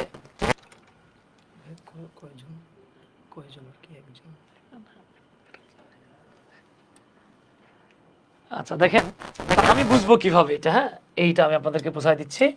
আমি এই পাশে লিখছি সে উ। তো বাবা এই সে উ দেখে আপনি আবার চাইনিজ ল্যাঙ্গুয়েজ ভাইবেন না, আমরা সংক্ষেপে লিখছি। দুনিয়ার অনেক কিছু ছোট হয়ে গেছে, আপনারা রাগ টাগ করেন না। আমরা চেউ লিখলে দেখি অনেকে রাগ করে না, এই চেউ মানে কিন্তু চেনার উপায়। হ্যাঁ, সঞ্জিদা ইসলাম ওয়ালাইকুম আসসালাম। চেনার উপায়টা কি? সাধারণত আপনি দেখবেন সাবজেক্ট বা অবজেক্টের ইমিডিয়েট পরে আপনার সেলফ অথবা সেলফ থাকবে। এবার আপনি বলতে পারেন দাদা এত ইংরেজিতে দেখলাম, তো বাংলায় আমি কিরাম করে চিনবো? এবং এটা চেনার কিরাম মানে একটা শিরাম নিয়ম আছে। তো নিয়মটা কি আসেন আমরা একটু দেখে নেই। এই আমরা লিখতেছি বাংলায় চে উ ওরফে চেনার উপায়। তা বাবা সোনারা কিরাম করে চিনবেন? বাংলায় সাবজেক্টের পরে একটা রস্যই থাকবে, যেমন আমি, তুমি, সুমি, জাহিদি, হ্যাঁ, মরিয়মি, এরকম। অথবা অবজেক্টের পরে একটা রস্যই থাকবে, যেমন তোমাকেই, তাকেই, সুমিকেই, রুমিকেই, রূপাকেই। জাহিদুল ইসলাম, জাহিদ ভাই কেমন আছেন স্যার? আসসালামু আলাইকুম। ওয়ালাইকুম আসসালাম দাদা, আলহামদুলিল্লাহ ভালো আছি। বয়ার সংযোগ ঠিক নাই মনে হয়, সাউন্ড সমস্যা করতেছে স্যার, জাহিদ ভাই বলতেছেন। ভাই বুঝতেছি না আসলে, আমরা বয়ার চেঞ্জ করলাম, এরপরেও মেবি একটু হয়তো প্রবলেম হচ্ছে। আজকে একটু কষ্ট করে আমরা চালিয়ে নিচ্ছি আর কি, ইনশাল্লাহ এরপরে আর সাউন্ড সিস্টেমে প্রবলেম হবে না ইনশাল্লাহ। হ্যাঁ, আর এই মাঝে মাঝে সমস্যা হওয়ার কারণে আসলে এক্সট্রিমলি সরি। তাহলে খেয়াল করেন বাংলায় বাংলায় রস্যই থাকবে। এইবার আসেন, আমি সবসময় দেখা গেছে লার্নে বিশ্বাসী, মানে আমরা মজা করতে করতে ইংরেজি শিখবো ইনশাল্লাহ। আপনার কাছে ইংরেজিটা খুব ওই যে মানে ইংরেজদের আমরা স্পেশালি দেখবেন ইংরেজরা যখন নেটিভ স্পিকাররা কথা বলে অনেক সময় মনে হয়, স্পেশালি গ্লোটাল স্পিচগুলো শুনে আর কি, মনে হয় অর্ধেক বলে অর্ধেক ভিতরে রেখে অর্ধেক গড়গড়া করে ছাড়ে। হ্যাঁ, তো দেখেন ইংরেজি শুনলেই আমাদের ভয় লাগে, যেন আমি চেষ্টা করি যে আমাদের ভাই বোনেরা যখন ইংরেজি শিখতেছে তখন তারা যাতে ভয় না পায়। হ্যাঁ, আচ্ছা এই জন্য আমি মাঝে মাঝে একটু ফানি এক্সাম্পল দিই, ডোন্ট টেক ইট নেগেটিভলি। তো দেখেন ধরে নেন আমরা একটা ফানি আমাদের জাহিদ ভাই, হ্যাঁ এই জাহিদ ভাই এক আপুরে বলতেছে যে আপা আপনি কি জানেন আমি আপনারে অনেক ভালোবাসি, ভালোবাসি, হ্যাঁ আই লাভ ইউ। তো দেখেন জাহিদ ভাই এক আপুরে গিয়ে কি বললো যে আই লাভ ইউ। বাংলা কি আসতেছে বাবা? বাংলা আসতেছে আমি তোমাকে ভালোবাসি। খেয়াল করেন, আপনারা তো এই বাক্য জন্মের পরে হাজারবার কোটিবার শুনছেন, বুঝতে সমস্যা হওয়ার কথা না। এখন ধরে নেন জাহিদ ভাই যখনই এক মেয়ের গিয়ে বললো যে আপা আই লাভ ইউ, আমি আপনাকে ভালোবাসি, ধরে নেন ওই মেয়ের সাথে সাথে বললো তুমি আর ভালোবাসা গরুর গাড়ি আর হেডলাইট, আমারে জাহিদ তুই ভালোবাসিস না, আমারে ভালোবাসে রাজীব আহমেদ। তো এইটা শুনে রাজীব মানে আমাদের জাহিদ ভাই খুব কষ্ট পাইছে, তখন সে চিন্তা করতো না চিন্তা এভাবে হোক, এটা তো পড়াইতে হবে। তখন জাহিদ ভাই বলতো বিশ্বাস করো, হ্যাঁ তোমার এই যে রাজীব কিন্তু ভালোবাসে না, ভালোবাসি আমি, রাজীবের চিন্তা ভাবনা ভালো না, রাজীব তোমারে ভালোবাসে না, হ্যাঁ আমি তোমারে ভালোবাসি। এই যে দেখেন খেয়াল করেন, প্রথমবার বলছিল আমি তোমারে ভালোবাসি, যখন দেখতেছে কাজ হচ্ছে না তখন সে জোর দিয়ে বলতেছে জানো আমি তোমারে ভালোবাসি, অন্য যে বলা পাইনি এরা তোমারে ভালো টালোবাসে না। এই যে দেখেন আমি তোমারে ভালোবাসি বলতে গিয়ে আমির পরে সে জোর দিছে না, এই জোর বোঝানোর জন্য তাকে ইংরেজিতে লিখতে হবে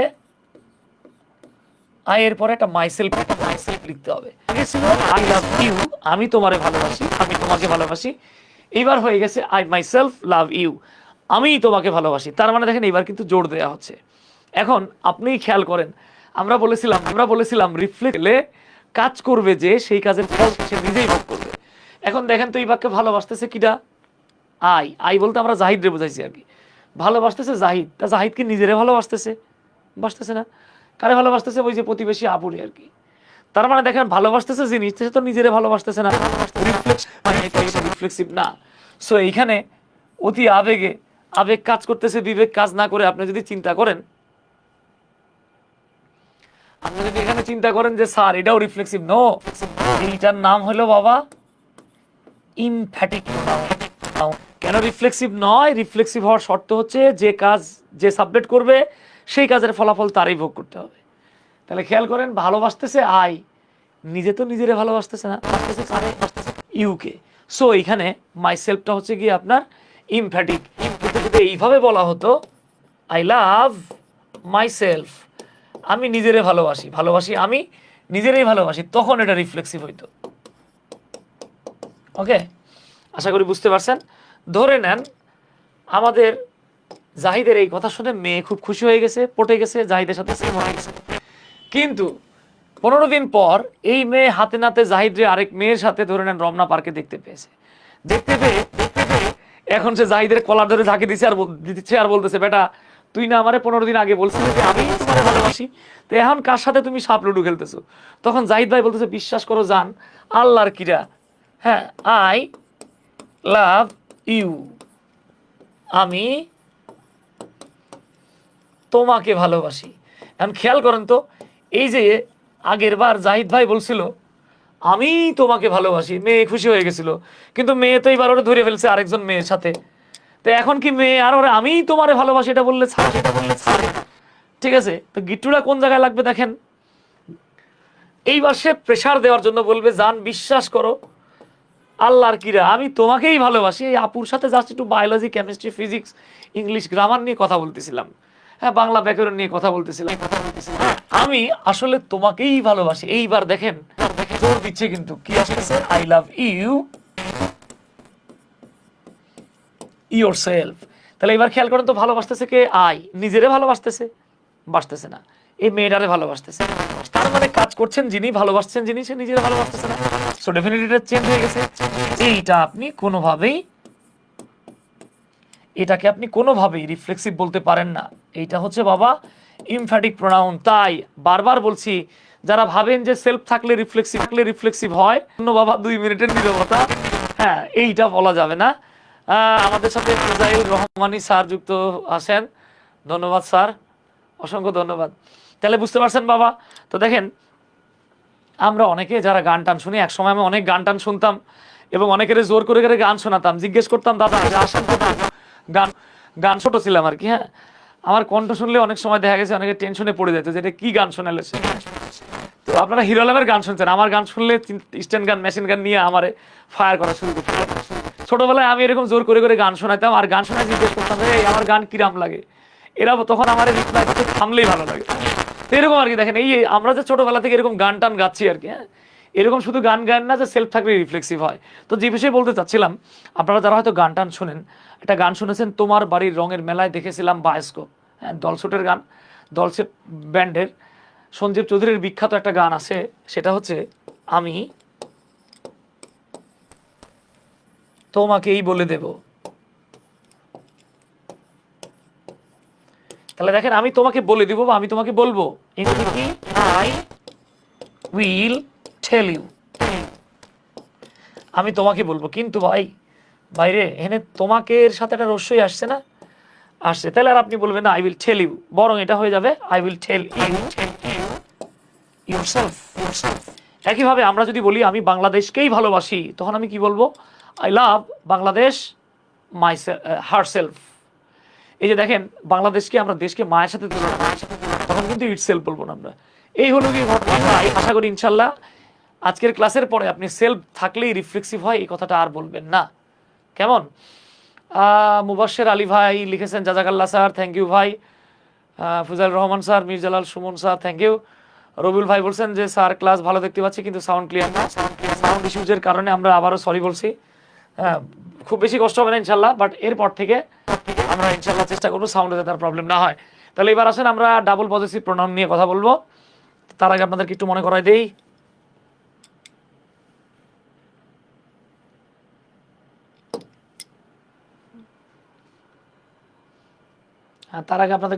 দেই, দেখেন আমি বাকিগুলো মুছে ফেলতেছি, বাকিগুলো মুছে ফেলি। আমরা শুধু পজিটিভ এবং ডাবল পজিটিভটা এক নজরে দেখে নেই। হ্যাঁ, কারণ এই দুটোর ব্যবহারের মধ্যে কিঞ্চিত পার্থক্য আছে, কিঞ্চিত সমস্যা আছে, কিঞ্চিত ঝামেলা আছে।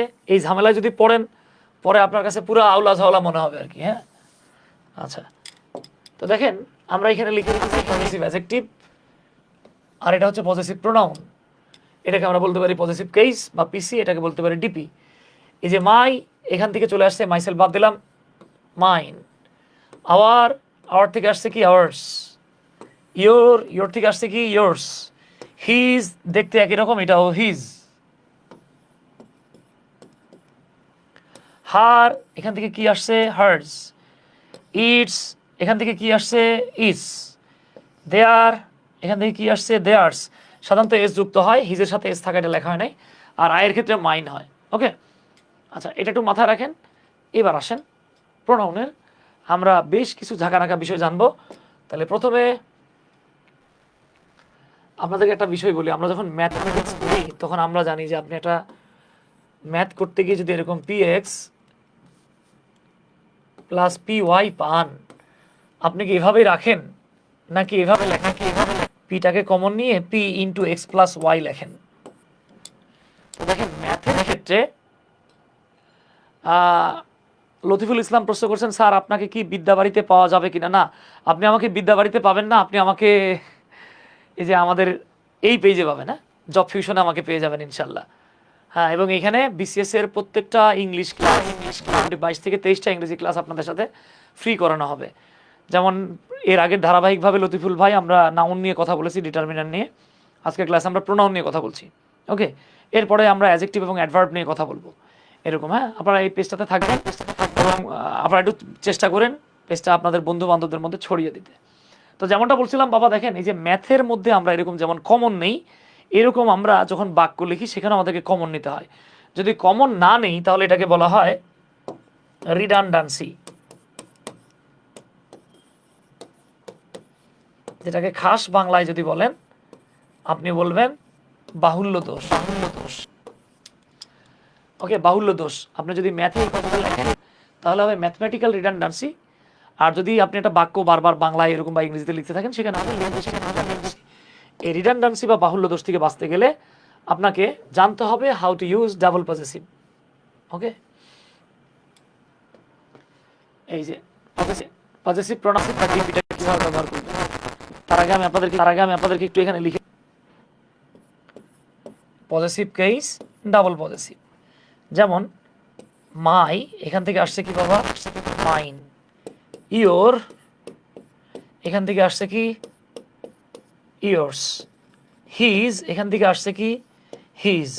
হার এখান থেকে আসছে কি হার্স। আমি সব লিখলাম না, আওয়ার। আচ্ছা, তো খেয়াল করেন এখানে যেটা বলা হচ্ছে দেখেন ইনশাল্লাহ মারাত্মক কাজে আসবে।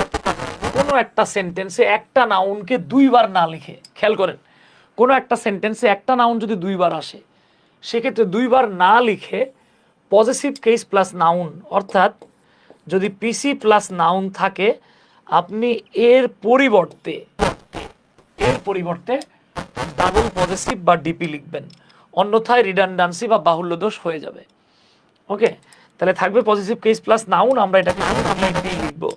তবে শর্ত হচ্ছে একটা নাউনকে দুইবার থাকতে হবে। আসেন আমি একটা উদাহরণ দিই। যেমন ধরেন, আমি আপনাদের এখানে একটা বাক্য লিখতেছি, ধরেন আমি লিখলাম আমার বই, বা ধরেন আমি বললাম আমার ব্যাট হলো একটা দামি ব্যাট। তাহলে খেয়াল করেন, ধরেন আমার হাতে একটা ক্রিকেট খেলার ব্যাট আছে, আমি বললাম আমার ব্যাট হলো একটা দামি ব্যাট, এবার আমরা এটাকে লিটারাল ট্রান্সলেশন করব, অর্থাৎ ট্রান্সলেশন দুই রকমের হয়। একটা হচ্ছে গিয়ে আপনার ভাবানুবাদ বা অনুবাদ, দুই রকমের হয়, ভাবানুবাদ, আক্ষরিক অনুবাদ। আমি এটাকে আক্ষরিক অনুবাদ করব। আমার ব্যাট হলো একটা দামি ব্যাট। তাহলে আমার ইংরেজি কি? মাই। ব্যাটের ইংরেজি ব্যাট নিজেই, হলো ইজ, একটা এ, দামি এক্সপেন্সিভ। আপনাদের সাথে অন্য আরেকটা শব্দ শেয়ার করি, এক্সপেন্সিভ মানে যেমন দামি, প্রাইস শব্দটার সাথে ওয়াই লাগাই দিবেন, প্রাইসি এর মানে হচ্ছে দামি, কস্টলি মানেও দামি, ওকে, এক্সপেন্সিভ মানেও দামি। আবার আসছে ব্যাট। আপনারা জাস্ট একটু কমেন্ট করেন তো, এই যে বাক্যটা my bat is a pricey bat, এই বাক্যটা কি কারেক্ট নাকি রং? একটু কমেন্ট করার চেষ্টা করেন দেখি।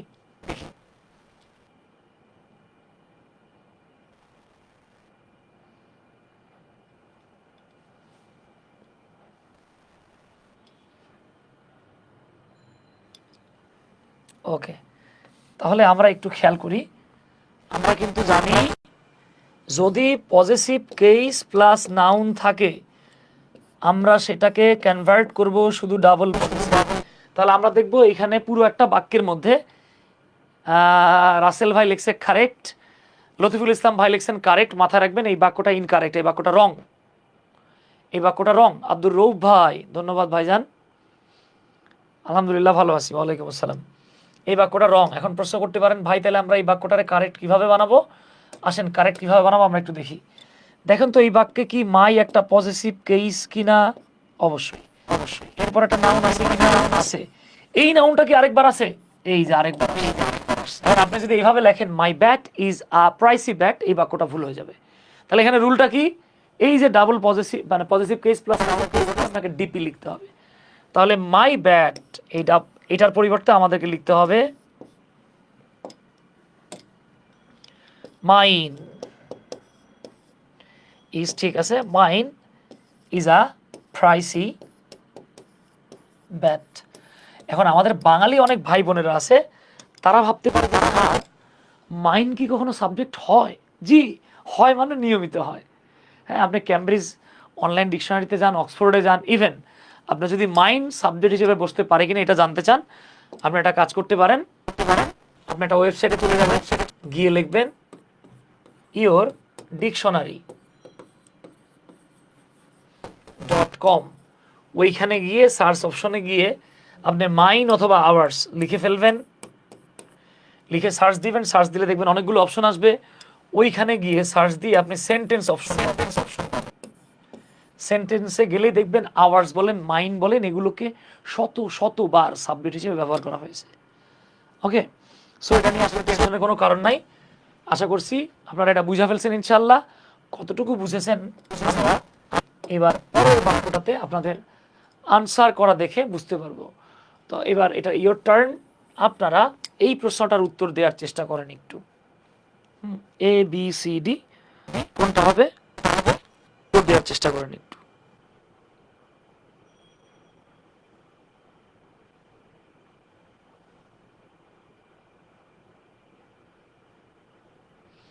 একটু কমেন্ট করেন প্লিজ। হ্যাঁ,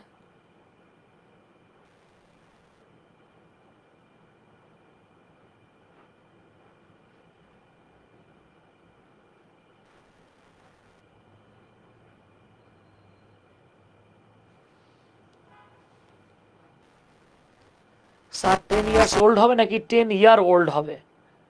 হ্যাঁ, এখানে একটা মারাত্মক ইস্যু আছে লতিফুল ভাই, দেখি আমি ক্লাসের শেষের দিকে আপনাদের এই বিষয়টা আলোচনা করার চেষ্টা করব। 10 ইয়ার্স ওল্ড কারেক্ট, কোনো সমস্যা নাই, কিন্তু আপনি যদি বলেন এই ওল্ডের পরে যদি একটা নাউন থাকে তখন আর এস যোগ করা যাবে না, তখন হবে 10 ইয়ার ওল্ড বয়, 10 ইয়ার ওল্ড গার্ল। কিন্তু আপনি যদি বলেন আই অ্যাম 10 ইয়ার্স ওল্ড, এটা কারেক্ট। হ্যাঁ, এটা আমি লিখে দেখাবো না পরে, মনে রেখেন।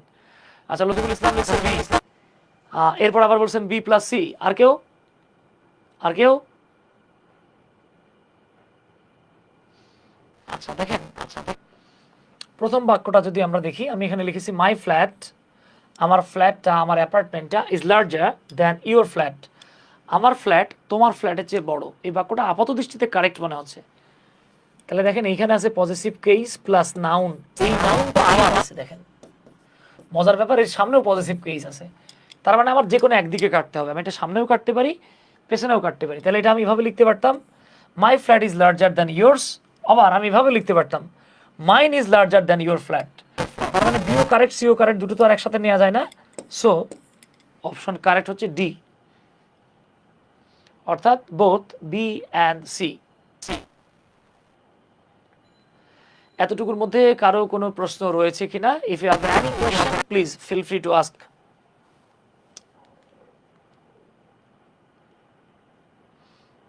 এতটুকুর মধ্যে প্রশ্ন থাকলে আমাকে নির্দ্বিধায় প্রশ্ন করতে পারেন।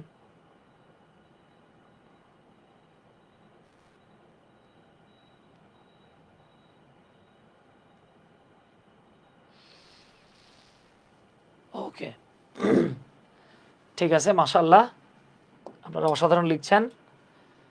এখন আমরা আলোচনা করব রিলেটিভ প্রোনাউন নিয়ে। ভাই আপনি যদি বড় বাক্য লিখতে চান, যে কোনো রাইটিংয়ে আপনি যদি বস হতে চান, আপনি যদি চান ফ্রি হ্যান্ড রাইটিংয়ে আমি সুপার লেখালেখি করব, তাহলে রিলেটিভ প্রোনাউন আপনার অন্যতম একটা হাতিয়ার। ঠিক আছে, আপনি দেখা গেছে হাতিয়ার যদি না থাকে ভাই, তাহলে আপনার ট্রেনিং নেবেন কেমনে? খালি হাতে ট্রেনিং নেওয়া তো হবে না। তো দেখেন, বাক্য পড়া করার অন্যতম হাতিয়ার হচ্ছে রিলেটিভ প্রোনাউন। রিলেটিভ প্রোনাউনটা আপনাকে অ্যাট এনি কস্ট খুব ভালোভাবে মাথায় রাখতে হবে। রিলেটিভ প্রোনাউন এবং রিলেটিভ অ্যাডভার্ব যে জানে, তার কাছে বাক্য বড় করা কোনো ব্যাপারই না।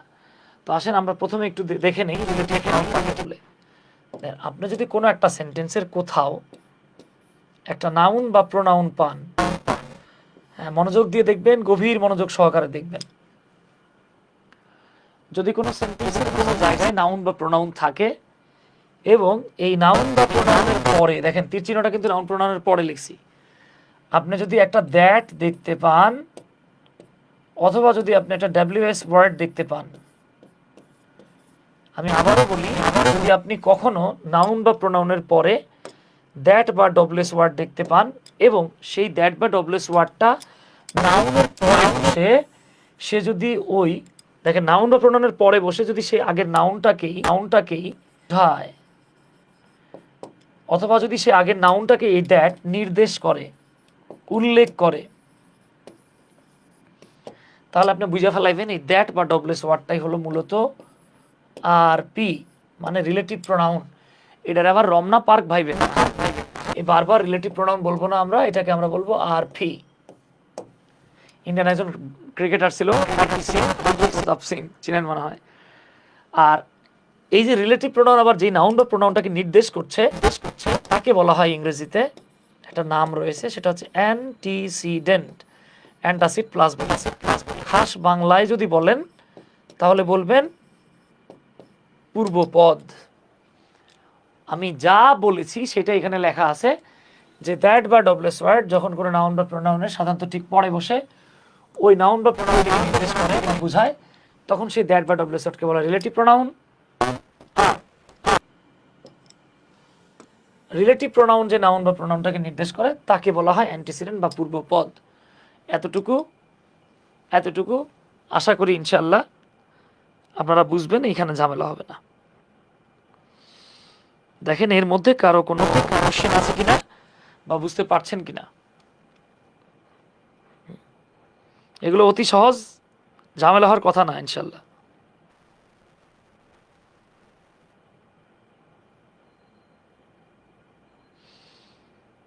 প্রশ্ন থাকলে করে ফেলেন, কারো কোনো সমস্যা থাকলে বলে ফেলেন।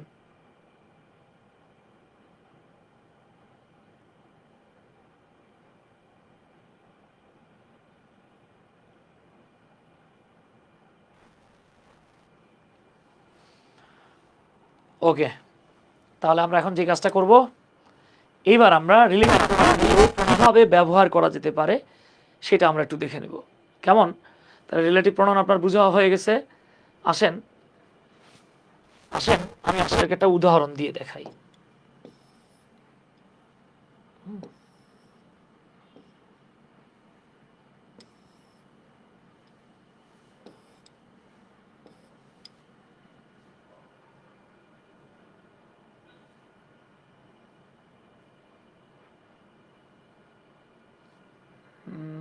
এটা আচ্ছা, আসেন আমরা একটু উদাহরণের মাধ্যমে দেখে নিই। ধরেন ধরেন লিখলাম এইরকম, রানা ইজ আ ডক্টর। দেখেন রানা ইজ আ ডক্টর, আপনি একটু জাস্ট খেয়াল করে দেখেন তো বাবা, রানা ইজ আ ডক্টর, এই বাক্যের ডক্টরটা ডেফিনেটলি একটা নাউন কিনা? নাউন। বাক্যটা আমি এখানে শেষ করে দিতে পারতাম, কিন্তু আমি চিন্তা করতেছি আজকেই নাউনের একদিন, আমার যতদিন লাগে আজকে খেলা হবে, ঠিক আছে? তখন আমি এবার এখানে লিখলাম হু, এই হু এর বাংলা হচ্ছে যে। তাহলে বাক্যটা কি আসতেছে? রানা একজন ডক্টর, হু যে। তাহলে বাবা দেখেন তো, এই যে নাউনের পরে ডবলএস ওয়ার্ড বসে, সে আগের নাউনটাকেই বোঝাচ্ছে কিনা? বোঝাচ্ছে। সো এইটাই হলো একটা রিলেটিভ প্রোনাউন। এখন আমি যদি শুধু এতটুকু বলি যে রানা একজন ডক্টর যে বা যিনি, এটা বাক্য হলো না। তাহলে আমার এই ফুল বাক্য লিখতে হবে। আমি তাহলে এখানে কি লিখতে পারি? Rana is a doctor who lives in Mirpur. Okay, তাহলে এইখানে হুটা হচ্ছে রিলেটিভ প্রোনাউন। এন্ড আপনি যদি বলেন যে ভাই আমার তো বুঝতে কষ্ট হচ্ছে, একটু অন্যভাবে বোঝানো যায় না? আরও মারাত্মক সহজ করে বুঝাই দিই। দেখেন, ধরেন আমি এখান থেকে হুরে ঘেচাং করে কেটে দিলাম, দিয়ে এইবার আপনারা জাস্ট একটু মনোযোগ সহকারে দেখেন তো বাবা, এইখানে দুইটা বাক্য আছে কিনা দেখেন তো, আপনার দুইটা বাক্য পান কিনা? প্রথম বাক্যটা কি? Rana is a doctor. এরপরে দেখেন তো আরেকটা বাক্য দেখতে পান কিনা? Doctor lives in Mirpur. দেখেন তো এখানে দুইটা বাক্য আছে কিনা? প্রথম বাক্যটা কি? Rana is a doctor. আর দ্বিতীয় বাক্যটা কি? Doctor lives in Mirpur. এই যে দুটো বাক্য, রানা একজন ডক্টর আর ডক্টর লিভস ইন, এই দুটো বাক্য কিন্তু এখনো আলাদা, এরা এক হয় নাই। এই যে আলাদা বাক্য দুটোকে একসাথে রিলেটেড করলো কে? হু করলো। তার মানে দুটো আলাদা বাক্যকে, এই যে দেখেন দুটো আলাদা বাক্য, রানা ইজ আ ডক্টর আর ডক্টর লিভস ইন মিরপুর, এই আলাদা বাক্য দুটোকে যে রিলেটেড করছে, সংযুক্ত করছে, তার নামই হলো রিলেটিভ প্রোনাউন। আর তখন আমরা এই নাউনটাকে আর নাউন না বলে বলবো অ্যান্টিসিডেন্ট। আশা করি বুঝে ফেলেছেন ইনশাল্লাহ। নাজমুল হুদা হীরা ভাই বলছেন সাউন্ড প্রবলেম হচ্ছে। সরি ভাই, আমরা আসলে ট্রাই করলাম কিন্তু এটা কোনোভাবেই ঠিক করা যাচ্ছে না, হালকা একটু হয়তো প্রবলেম হচ্ছে। এরপর থেকে আমরা চেষ্টা করব যাতে আর সাউন্ড রিলেটেড কোনো প্রবলেম না থাকে।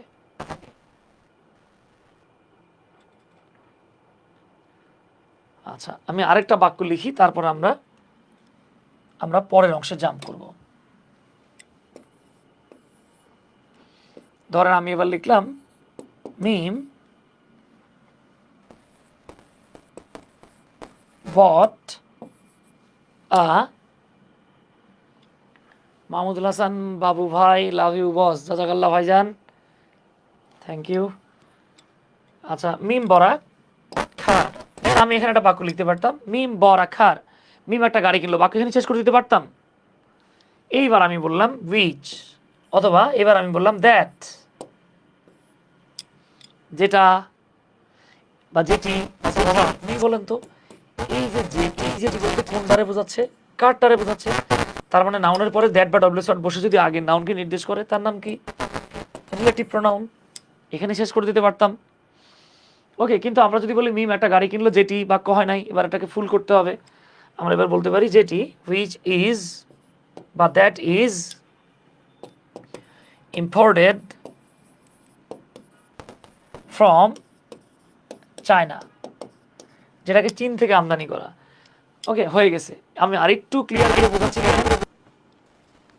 মাইক্রোফোন চেঞ্জ করলে ঠিক হবে ইনশাল্লাহ। নাজুল ভাই, আমরা আসলে দুইবার মাইক্রোফোন চেঞ্জ করেছি, ঠিক আছে, এই যে মজার বিষয়টা বলি, এই যে দেখেন, এই যে আমার হাতে একটা, এই যে একটা, হ্যাঁ, দুইবার মাইক্রোফোন চেঞ্জ করেছি, ঠিক প্রবলেমটা ধরতে পারছি না ইনশাল্লাহ, এরপরে আর এরকম হবে না ইনশাল্লাহ। আচ্ছা, তাহলে মজার কথা দেখেন, এখানে বাক্য আছে দুইটা। প্রথম বাক্যটা পড়েন, মিম বরা খার। আরেকটা বাক্য আমরা বলতে পারি এইভাবে, আখার ইজ ইম্পোর্টেড ফ্রম। তাহলে বাক্য আছে দুইটা, এই দুটো বাক্য এখনো আলাদা। এই আলাদা বাক্য দুটোকে আমরা রিলেটেড করতে পারি দ্যাট অথবা হুইজ দিয়ে। এই যে দ্যাট দুটো আলাদা বাক্যকে রিলেটেড করেছে, তাই দ্যাট হলো আমাদের এখানে রিলেটিভ প্রোনাউন, যে আলাদা বাক্যকে রিলেটেড করে সেই হলো রিলেটিভ প্রোনাউন। আর তখন কারটারে আমরা নাউন না বলে বলবো এটা হচ্ছে ভাই অ্যান্টিসিডেন্ট। আশা করি এতটুকুর মধ্যে কারো কোনো প্রবলেম হওয়ার কথা না। এরপরেও যদি কারো কোনো প্রশ্ন থাকে, প্রবলেম থাকে, সমস্যা থাকে, feel free to ask.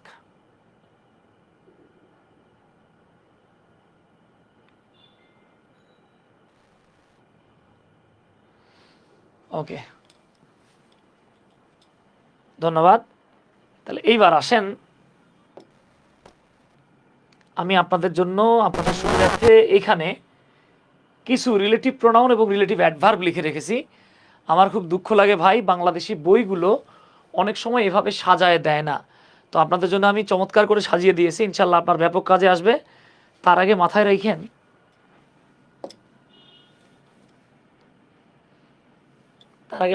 দেখেন, এই যে আমরা এই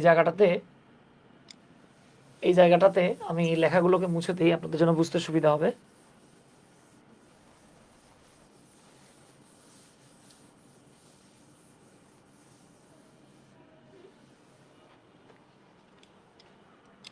দেখেন, আমরা দেখেছি যে প্রোনাউনের সাবজেক্টিভ, অবজেক্টিভ, পজেসিভ ফর্ম হয়। যেমন আই হলো সাবজেক্ট, মি হলো অবজেক্টিভ, মাই হলো পজেসিভ।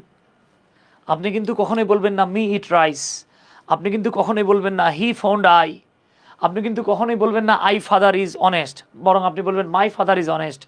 শি ফাউন্ড আই না, শি ফাউন্ড মি। আবার মি লাভ ইউ বলবো না, আমরা বলবো আই লাভ ইউ। তার মানে আমরা জানি সাবজেক্টিভ ফর্ম ভার্বের আগে বসে, অবজেক্টিভ ফর্ম ভার্ব এবং প্রিপোজিশনের পরে বসে, পজেসিভ ফর্ম নাউন বা জিরান্ডের পূর্বে বসে। এখন এই জিনিসগুলো যদি আমাদের মাথায় থাকে, তাহলে এখন আমাদের রিলেটিভ প্রোনাউন শিখতে আর কোনো রকমের কষ্ট হবে না। আপনি যেভাবে পারেন মাথায় রাখবেন, এই প্রথম তিনটা অংশ হচ্ছে রিলেটিভ প্রোনাউন। এই যে এটা হচ্ছে সাবজেক্টিভ ফর্মের রিলেটিভ প্রোনাউন, এটা অবজেক্টিভ ফর্মের রিলেটিভ প্রোনাউন, এটা পজেসিভ ফর্মের রিলেটিভ প্রোনাউন। আর এর বাইরে যা পাবেন সেগুলো হবে রিলেটিভ অ্যাডভার্ব। মাথায় রাখবেন, ব্যক্তি এবং বস্তুর ক্ষেত্রে কোনো রিলেটিভ অ্যাডভার্ব হয় না। তো ব্যক্তির ক্ষেত্রে রিলেটিভ প্রোনাউন হলো হু, এই হু এর বাংলা হলো যে, যারা, যিনি। ব্যক্তির ক্ষেত্রে রিলেটিভ প্রোনাউনের অবজেক্টিভ ফর্ম হচ্ছে হুম, বাংলা হলো যাকে, যাদেরকে। ব্যক্তির ক্ষেত্রে রিলেটিভ প্রোনাউনের পজেসিভ ফর্ম হচ্ছে হুজ, বাংলা হলো যার, যাদের। ব্যক্তির কোনো রিলেটিভ অ্যাডভার্ব হয় না, বস্তুর কোনো রিলেটিভ অ্যাডভার্ব হয় না। রিলেটিভ অ্যাডভার্ব হয় স্থানের ক্ষেত্রে, সময়ের ক্ষেত্রে, কারণ বা কজ বা রেজাল্টের ক্ষেত্রে, এখানে কারণ লিখে দিলাম, প্রক্রিয়া, পদ্ধতি, পরিমাণের ক্ষেত্রে। মতিউল ইসলাম ভাই জিজ্ঞেস করতেছে, স্যার এইবার এনটিআরসি এর কাট মার্ক কত হতে পারে? কত হতে পারে এটা এক্স্যাক্ট বলা সম্ভব না, তবে আমার কাছে যেটা মনে হচ্ছে যে ইনশাল্লাহ 55 থেকে 60-এ মোটামুটিভাবে হয়ে যাবে ইনশাল্লাহ, 55 থেকে 60 পর্যন্ত। আর যারা 60 প্লাস তারা আল্লাহর রহমতে ধরে রাখতে পারেন, ইনশাল্লাহ সেফ জোনে আছেন। 55 থাকলেই মোটামুটি ইনশাল্লাহ সেফ জোন। তো দেখেন, ব্যক্তির ক্ষেত্রে আমরা হু লিখবো, বস্তুর ক্ষেত্রে, বাবা এটা আমি টাইপিং মিস্টেক করে ফেলছি, আমি এক্সট্রিমলি সরি। বস্তুর ক্ষেত্রে আমরা যেটা লিখব সেটা হচ্ছে দ্যাট অথবা উইচ। অবজেক্টিভে আমরা যেটা লিখব এটা দ্যাট অথবা উইচ। পজেসিভে আমরা যেটা লিখব, আমরা লিখব অফ হোয়াট অথবা অফ উইচ। এখন বলতে পারেন, ভাইয়া আমি ব্যক্তির ক্ষেত্রে কেমনে বুঝবো, বস্তুর ক্ষেত্রে কিভাবে বুঝবো? দ্যাট হুইচ তো সাবজেক্টিভও হয়, অবজেক্টিভও হয়, কিভাবে বুঝবো? আচ্ছা, এইটা বুঝতে গেলে আপনাকে যেটা মাথায় রাখতে হবে, দেখেন, আমি যদি কাউকে বলি আই নো ইউ, আবার আমি যদি কাউকে বলি ইউ নো মি, এখন আপনার কিন্তু জানা আছে সাবজেক্টিভ অবজেক্টিভ, আই থাকলে অবজেক্টিভ হয় কি মি, ইউ নিজেই সাবজেক্টিভ নিজেই অবজেক্টিভ। তাহলে আপনি একটু খেয়াল করেন তো ভাই, এই যে ইউটা কোথায় আছে ভার্বের পরে মানে অবজেক্টিভ, এই যে ইউটা কোথায় আছে ভার্বের পূর্বে তার মানে কি সাবজেক্টিভ। অর্থাৎ ইউ যেমন ভার্বের পরে থাকলে অবজেক্টিভ, ভার্বের আগে থাকলে সাবজেক্টিভ, এই দ্যাট এবং হুইচ হচ্ছে তেমনি, ভার্বের পূর্বে থাকলে সাবজেক্টিভ, ভার্বের পরে থাকলে অবজেক্টিভ। বোঝা যাচ্ছে কি?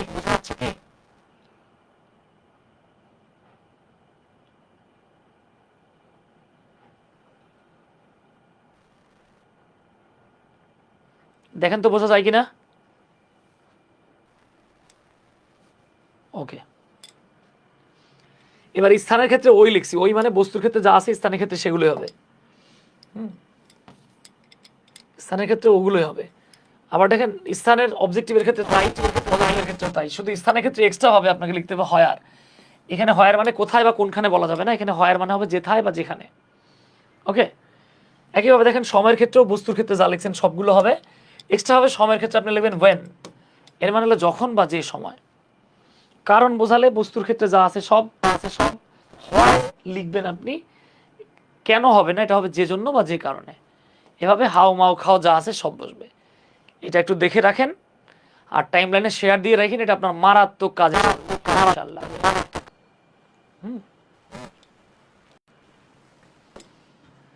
তাহলে এখন আমরা দেখব যে ব্যক্তিবাচক নাউনের জন্য কি করে আমরা বা কিভাবে আমরা relative pronoun who whom whose ব্যবহার করতে পারি। ভাই এই যে হু হুম হুজের ব্যবহার বিভিন্ন বইয়ে আংশিক দেয়া আছে, বিভিন্ন বই এটা ডিটেলস আলোচনা করে নাই, প্র্যাকটিক্যালি দেখায় নাই। আমি আপনাদেরকে দেখিয়ে দিচ্ছি ইনশাআল্লাহ। এরপরে কখনোই হু হুম হুজ নিয়ে আপনার প্রবলেম হবে না। তাহলে ধরেন আপনি একটা ব্যক্তি বা নাউন বা প্রোনাউন পেয়েছেন, আপনি এর ইমিডিয়েট পরে হু লিখতে পারবেন। হু যেহেতু সাবজেক্টিভ, এরপরে ভার্ব প্লাস আদার্স লিখতে হবে। আর আপনি যদি ব্যক্তির পরে হুম লেখেন তাহলে হুমের ক্ষেত্রে নিয়মটা একটু ডিফারেন্ট। আপনাকে এই যে অ্যান্টিসিডেন্ট আছে, এই ব্যক্তিটা কিন্তু মূলত আমাদের অ্যান্টিসিডেন্ট। এই অ্যান্টিসিডেন্ট নয় এমন একটা সাবজেক্ট আপনাকে নিতে হবে, তারপরে হুমের পরে ভার্ব সরাসরি নেওয়া যাবে না, অ্যান্টিসিডেন্ট ছাড়া যে কোনো একটা সাবজেক্ট নেবেন, তারপরে ভার্ব প্লাস আদার্স লিখবেন। আর যদি হুজ লেখেন এটা হচ্ছে আমাদের পজেসিভ, আপনাকে এই অ্যান্টিসিডেন্টের সাথে সম্পর্কযুক্ত একটা নাউন নিয়ে তারপরে ভার্ব প্লাস আদার্স নিতে হবে। ওকে,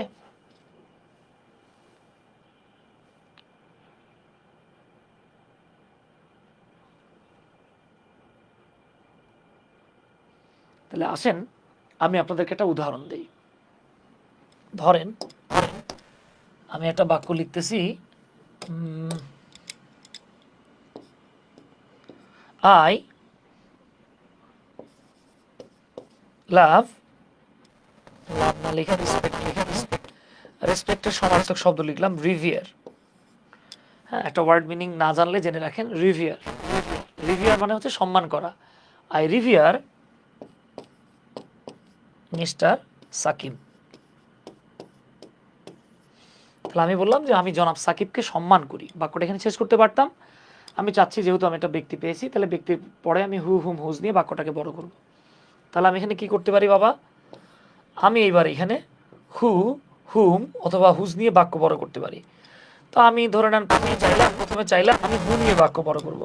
তাহলে আমি বললাম I know mister I revere mister Sakib, আমি জনাব সাকিবকে সম্মান করি। হু যে, এবার একটা ভার্ব লিখবো, হু ভার্ব লিখলাম ইজ আ টিচার, যিনি একজন শিক্ষক। এই যে দেখেন হু এর পরে ভার্ব দিয়ে ফেলছি, কেন? কারণ হু সাবজেক্ট হচ্ছে পরে ভার্ব বসে। এইবার আমি যদি এই জায়গাটাতে বাবা, আমি যদি এই জায়গাটাতে হুম লিখি তাহলে দেখেন হুম কিন্তু সাবজেক্টিভ না, তাই এরপরে সরাসরি ভার্ব লিখতে পারবেন না। তাই হুমের পরে আপনাকে অ্যান্টিসিডেন্ট নয় এমন একটা সাবজেক্ট আনতে হবে।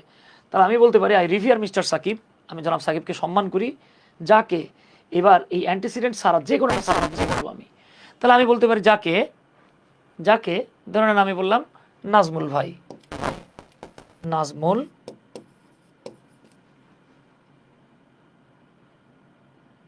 রেসপেক্ট টু, যাকে নাজমুলও সম্মান করে। তাহলে খেয়াল করেন তো, নাজমুল আর সাকিব তো এক না, ভিন্ন একটা সাবজেক্ট। এইবার আমি কি লিখতে পারি, এইবার আমি এখানে লিখতে পারি হুজ। আমি জনাব সাকিবকে সম্মান করি হুজ, এই হুজ মানে কি, যার, যার মানে কার, সাকিবের। তাহলে আমাকে এই অ্যান্টিসিডেন্ট বা সাকিবের সাথে সম্পর্কযুক্ত একটা নাউন লিখতে হবে। আমি বলতে পারি হুজ সান, যার ছেলে, হুজ ডটার, যার মেয়ে। তাহলে এই ছেলেটা কার, সাকিবের, সম্পর্কযুক্ত নাউন চলে আসছে। এবার আমি ইজ, তাহলে আমি জনাব সাকিবকে সম্মান করি হুসান, যার ছেলে ইজ মাই ফ্রেন্ড, যার ছেলে হলো, যার ছেলে আমার বন্ধু। এতটুকু বাবারা বোঝা যাচ্ছে কিনা একটু খেয়াল করেন।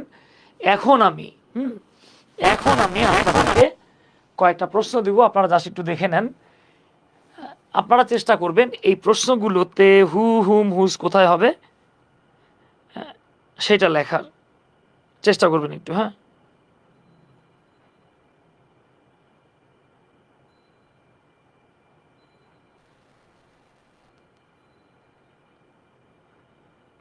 একটু একটু চেষ্টা করবেন, হ্যাঁ, এটা একবার দেখে নেন।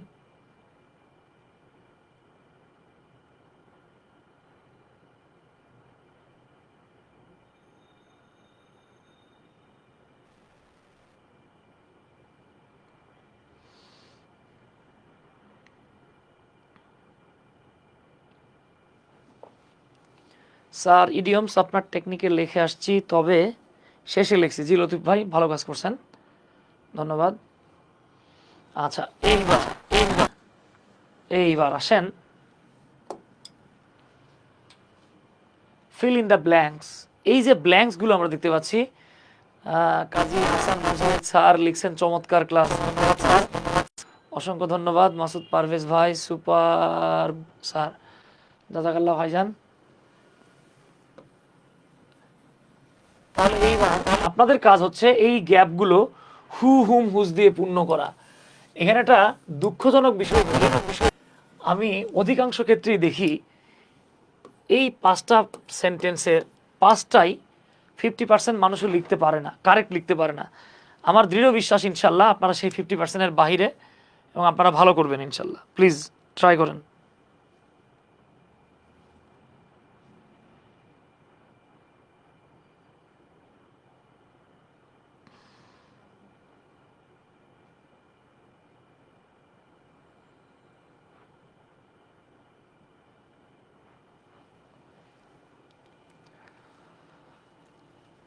একটু কমেন্ট করতে হবে। মাসুদ পারভেজ ভাই কই গেলেন, লতিফ ভাই, হাসান ভাই, যারা আছেন একটু চেষ্টা করি আমরা।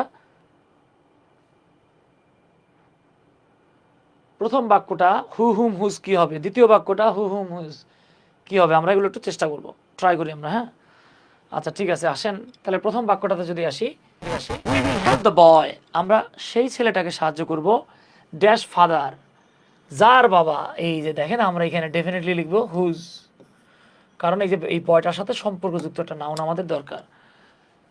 এই যে লতিফ ভাই লিখে ফেলছে অলরেডি, এক নাম্বারটা হবে হুজ। তাহলে দেখেন we will help the boy, আমরা সেই ছেলেটাকে সাহায্য করব, whose father works at this factory.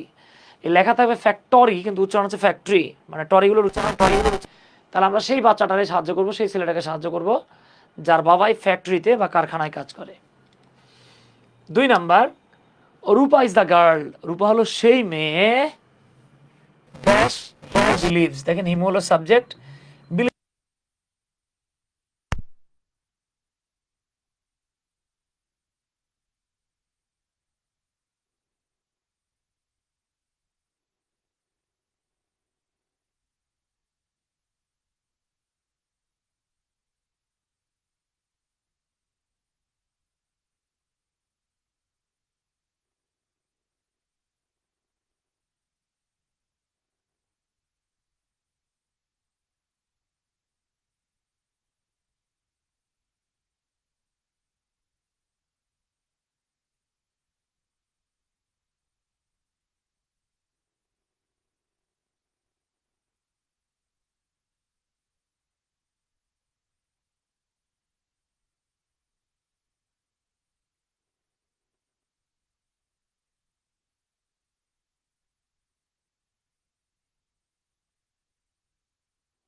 Hello,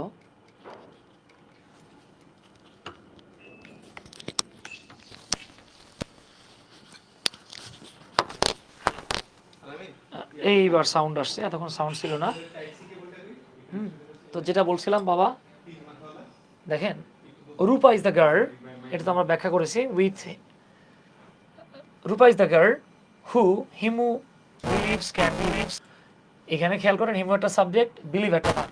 believes ভার্বের সাবজেক্ট হচ্ছে হিমু, তার মানে আমাদের ক্যান ডু ভার্বের জন্য একটা সাবজেক্ট লাগবে, সাবজেক্টিভ হচ্ছে হু, এই জন্য আনলাম। আর যদি এটা বুঝতে কষ্ট হয় তাহলে যে কাজটা করবেন, মনে মনে হিমু বিলিভসকে সামনে আনবেন, তাহলে সাবজেক্ট হয়ে যাচ্ছে কি Himu believes Rupa is the girl who can do this.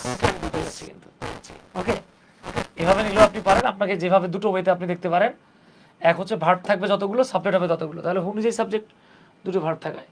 দ্বিতীয়টাতে আসেন, প্রেপোজিশন। আমরা জানি প্রেপোজিশনের পরে আমরা কি জানি, যে প্রেপোজিশনের পরে অবজেক্টিভ ফর্ম বসে, তাহলে এখানে লিখতে হবে whom. Rana is the person, Rana হচ্ছে সেই ব্যক্তি। খেয়াল করেন উই হলো সাবজেক্ট, থিঙ্ক হচ্ছে ভার্ব, আবার একটা ভার্ব দেওয়া আছে, তাহলে উই এর পরে তো ইজ বসে না, তার মানে ইজ ভার্বের জন্য সাবজেক্ট লাগবে। সাবজেক্টিভ কি হু, সাবজেক্টিভটা কি আমাদের হু। আশা করি ইনশাল্লাহ ধরে ফেলেছেন। হ্যাঁ, এই জায়গাটাতে প্রবলেম হওয়ার তেমন আমরা সুযোগ দেখছি না। এখন আমরা আরো কিছু প্রশ্ন উত্তর সমাধান করার চেষ্টা করব, আসেন ধাপে ধাপে। গুরুত্বপূর্ণ প্রশ্ন উত্তর সমাধান করব। তাহলে আমরা এখানে একটা বাক্য দেখতে পাচ্ছি, the sentence this is the student whose work was outstanding.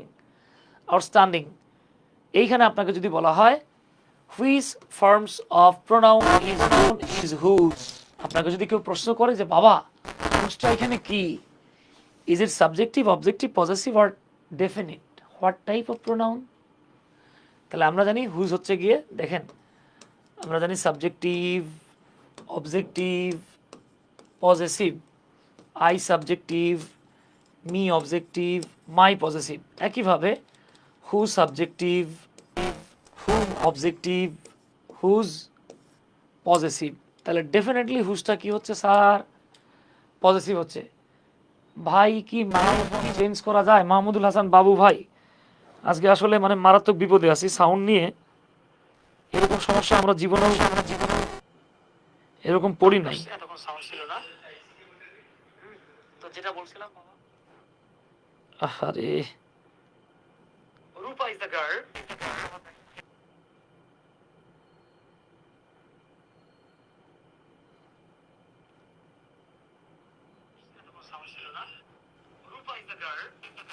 Shabnam Mostari বলছেন পজেসিভ। আচ্ছা ঠিক আছে, ঠিক আছে, যেহেতু একটু প্রবলেম ফেস করলাম, আমরা নাউনের পর মানে নাউনের পরে প্রোনাউন, এরপরে অ্যাডজেক্টিভ এন্ড অ্যাডভার্ব, এইভাবে আমরা সিরিয়ালি শেষ করার পরে প্রোনাউনটা আপনাদের সাথে প্রয়োজন আরেকদিন আমরা আবার লাইভে আসবো। হ্যাঁ, আশা করি ইনশাল্লাহ খুব বেশি সমস্যা হবে না বুঝতে। এরপর যদি প্রবলেম হয় আমরা এটা পুষায় দেবো ইনশাল্লাহ। ওকে, আচ্ছা এইবার বলা হচ্ছে নিচে কোন সেন্টেন্সটাতে রিলেটিভ প্রোনাউন আছে, আপনারা একটু বলার চেষ্টা করেন তো। তাহমিনা হোসেন জুই বলছেন সে বোঝা যাচ্ছে না স্যার, ক্লাস করান। ইব্রাহিম লিমন ভাই, ওকে ভাইজান, থ্যাংক ইউ। আচ্ছা এবার একটু আমরা চেষ্টা করি, হ্যাঁ 2 নাম্বারটা বলার। Which one of the following sentence, নিচের সেন্টেন্সের কোন অংশটাতে রিলেটিভ প্রোনাউন হয়েছে। এটা খুব ইন্টারেস্টিং কোশ্চেন, দেখি আপনাদের মধ্যে কে কে কারেক্ট অপশন কমেন্ট করে জানাতে পারেন আমাদেরকে।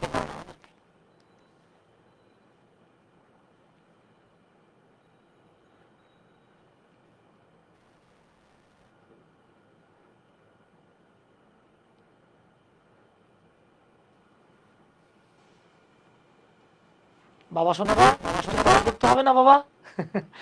আচ্ছা ঠিক আছে, দেখেন দ্য বুক, এই বইটা, দ্যাট যেটা, যেটা মানে কোনটা, বইটা, তার মানে এটাই হলো রিলেটিভ প্রোনাউন, আর এই হচ্ছে অ্যান্টিসিডেন্ট। অ্যান্টিসিডেন্ট না থাকলে রিলেটিভ প্রোনাউন হবে না। আর দ্যাট বুক, এটা কিন্তু সামনে কোনো নাউনকে বোঝানো হচ্ছে, হবে না। আই নো দ্যাট, আমি জানি যে এই দ্যাট বলতে কোনো নাউনকে বোঝানো হচ্ছে না, অ্যান্টিসিডেন্ট নাই, সব হবে না। 4 নাম্বারও হবে না, তাহলে অপশন কারেক্ট হচ্ছে এ। এই তো মাশাআল্লাহ, আমাদের ইব্রাহিম লিমন ভাই উত্তর করেছেন। এইবার আসেন 3 number, I thought it was. I thought it was. 3 number প্রশ্নের উত্তরটা আমরা একটু করার চেষ্টা করি, তো দেখি পারি কিনা। তো দেখেন আই থট ইট ওয়াজ, তো বাবা আপনাদের মনে আছে ডেফিনেটলি বি ভার্ব এর পরে কি বসে রে বাবা? সাবজেক্টিভ ফর্ম বসে। তাহলে their positive, them objective, theirs double positive. Correct option দেই। ওকে, এবার চলে আসেন we must do it better than. শব্দটা আসলে ঝনঝন করছে। আচ্ছা আচ্ছা ভাই, সরি রবিউল ভাই, আজকের জন্য এরকম আমরা আসলে ক্ষমা চাচ্ছি, এরপর আর এরকম হবে না ইনশাল্লাহ। ইব্রাহিম লিমন ভাই সমস্যা নাই, এখানে তো আমাকে পাবেনই, মিস করবেন না ইনশাল্লাহ। We must do it better দেন। আচ্ছা, দেনের একটা মারাত্মক নিয়ম আছে, সুপার একটা নিয়ম, দেখেন এটার নাম হচ্ছে parallelism.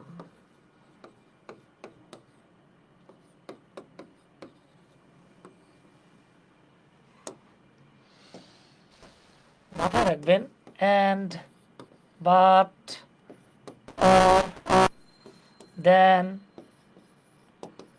not only,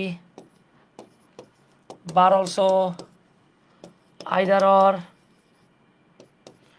neither nor, dot dot dot dot ইত্যাদি, এরকম আরো অনেক আছে। এরপর আছে dot dot dot, comma, and, dot dot dot. মাথায় রাখবেন এদের আগে যা বসে এদের পরে তাই বসে।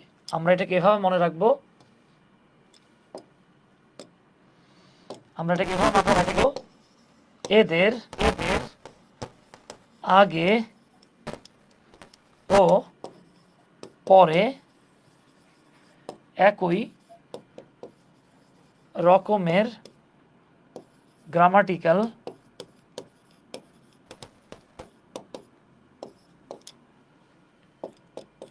আইটেমস বসে। অর্থাৎ এগুলোর আগে যা বসবে এদের পরে তাই বসবে। অর্থাৎ এর আগে বসে যদি অ্যাজেক্টিভ, তাহলে এদের পরে বসবে অ্যাজেক্টিভ। এর আগে যদি বসে ইনফিনিটিভ অর্থাৎ 2 + v1, তাহলে এদের পরে বসবে ইনফিনিটিভ অর্থাৎ 2 + v1। যদি এদের আগে বসে প্রোনাউনের সাবজেক্টিভ, তাহলে এদের পরেও বসবে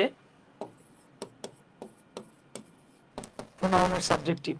যদি এদের আগে বসে প্রোনাউনের পজেসিভ, তাহলে এদের পরেও বসবে প্রোনাউনের পজেসিভ। কেমন? তাহলে আসেন আমরা একটু মিলাই দেখি। এইবার দেখেন তো, এইখানে দেন হলো আমাদের দেয়া আছে, তাহলে আমরা জানি not only but also, either or, neither nor, then, এগুলোর আগে যদি সাবজেক্টিভ থাকে তাহলে পরেও সাবজেক্টিভ হবে। তাহলে দেখেন we must do it better than he and she, option D. Okay, পরের বাক্যে চলে আসেন। এখানে একটা মারাত্মক টুইস্ট আছে, সেটা হচ্ছে দ্য টুইন হেল্পড। আচ্ছা, একটা বিষয় আছে, এটাকে বলা হয় রেসিপ্রোকাল প্রোনাউন।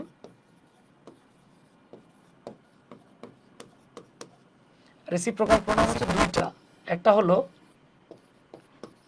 ইচ আদার, এর মানে হলো একে অপরকে। এটা সব সময় দুইজনের মধ্যে ব্যবহার করব আমরা।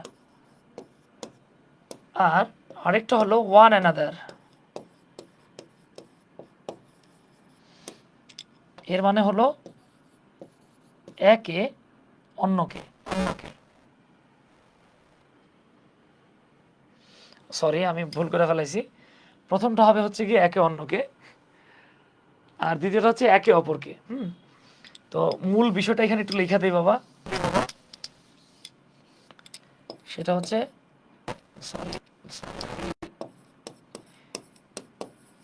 Each other, one another. এখানে মাথায় রাখবেন ইচ আদার হচ্ছে বা দুইজনের মধ্যে হয়, আর ওয়ান অ্যানাদার হয় দুইয়ের অধিকের মধ্যে। তাহলে আপনি একটু খেয়াল করেন তো, দ্য টুইন, এই টুইন মানে হচ্ছে যমজ, ভাই বা বোন। তাহলে যমজ ভাই বা বোন একে অন্যকে, একে অপরকে সাহায্য করেছিল যদি বলেন, তাহলে আপনি এখানে কি লিখবেন? ডেফিনেটলি দুইজন, ইচ আদার। ওকে, আর আপনাদেরকে এখানে একটু বলে দেই, হোমওয়ার্ক আছে আপনাদের জন্য। আপনাদের হোমওয়ার্কটা হলো গিয়ে এটা নিজেরা দেখে নেবেন, আমরা এটা পড়াচ্ছি না, একদম নর্মাল বিষয়। সেটা হচ্ছে টাইপস অফ প্রোনাউন্স, 4টা করে।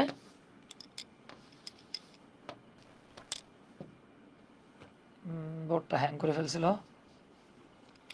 টাইপস অফ প্রোনাউন 4টা করে, এক্সাম্পল সহ।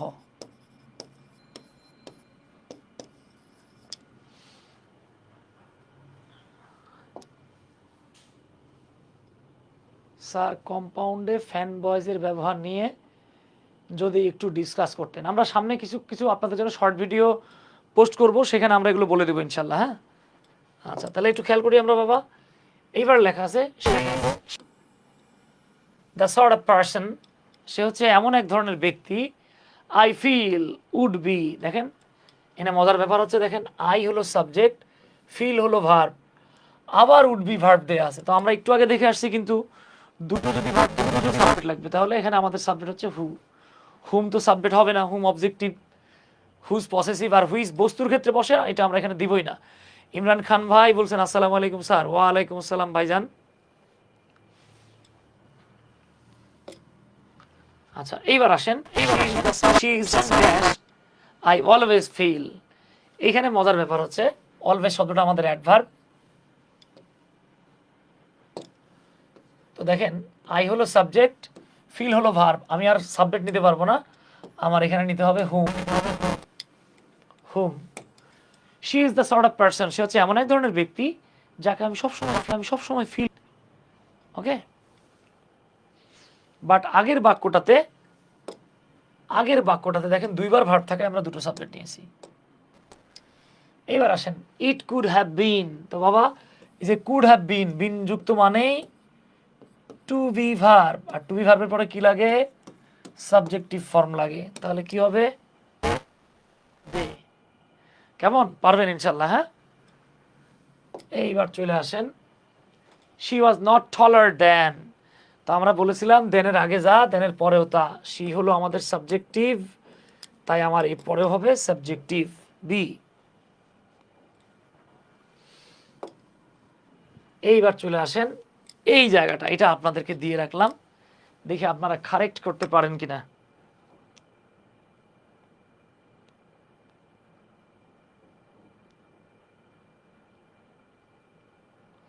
Hurry up, please. Hurry up, please.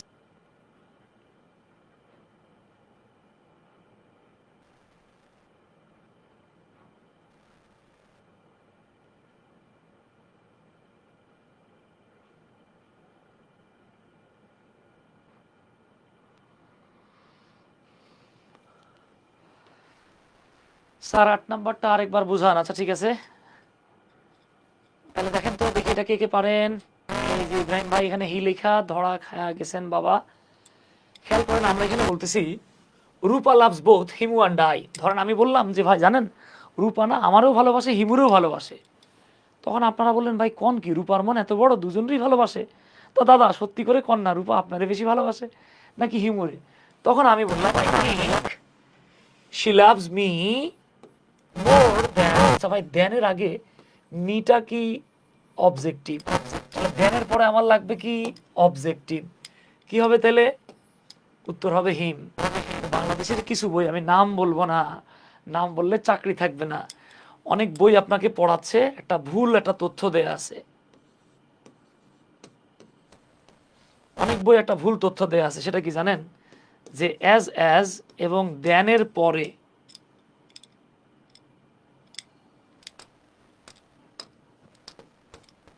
As এবং দেনের পরে সাবজেক্টিভ বসে। এই তথ্যটা ভাই ভুল তথ্য। হ্যাঁ, এটা ডিপেন্ড করে সামনে যা আছে পেছনে তা। যেমন এখানে সামনে অবজেক্টিভ আছে, সামনে সাবজেক্টিভ থাকলে দেনের পরে সাবজেক্টিভ হবে। ওকে, ঘটনা হচ্ছে এই।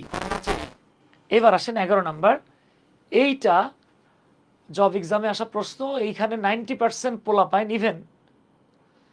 ইমরান ভাই বলতেছেন ক্লাস মিস করলাম আজকে, সমস্যা নাই ভাই, পরে দেখা নিয়েন। দেখেন, the students studied in a room dash the two windows were never opened.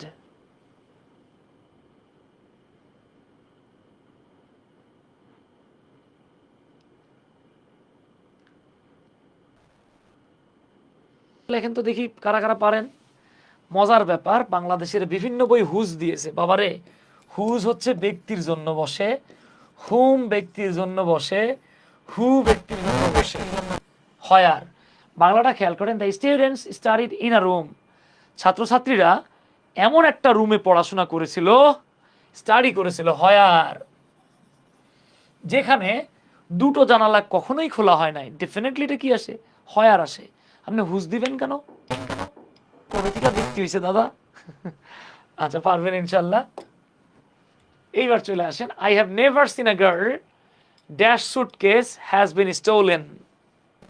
তাহলে দেখেন আমরা বুঝতে পারতেছি এটা একটা মেয়ে এবং মেয়েটার সাথে সম্পর্কযুক্ত নাউন, তার মানে এখানে হুজ হবে। কিভাবে বুঝলাম সম্পর্কযুক্ত নাউন থাকলে হুজ হবে? এই যে আমরা এই জায়গাটাতে আলোচনা করেছিলাম, আমরা আলোচনা করেছিলাম যে অ্যান্টিসিডেন্টের সাথে যদি সম্পর্কযুক্ত নাউন থাকে তাহলে হুজ হবে। ওকে বাবা?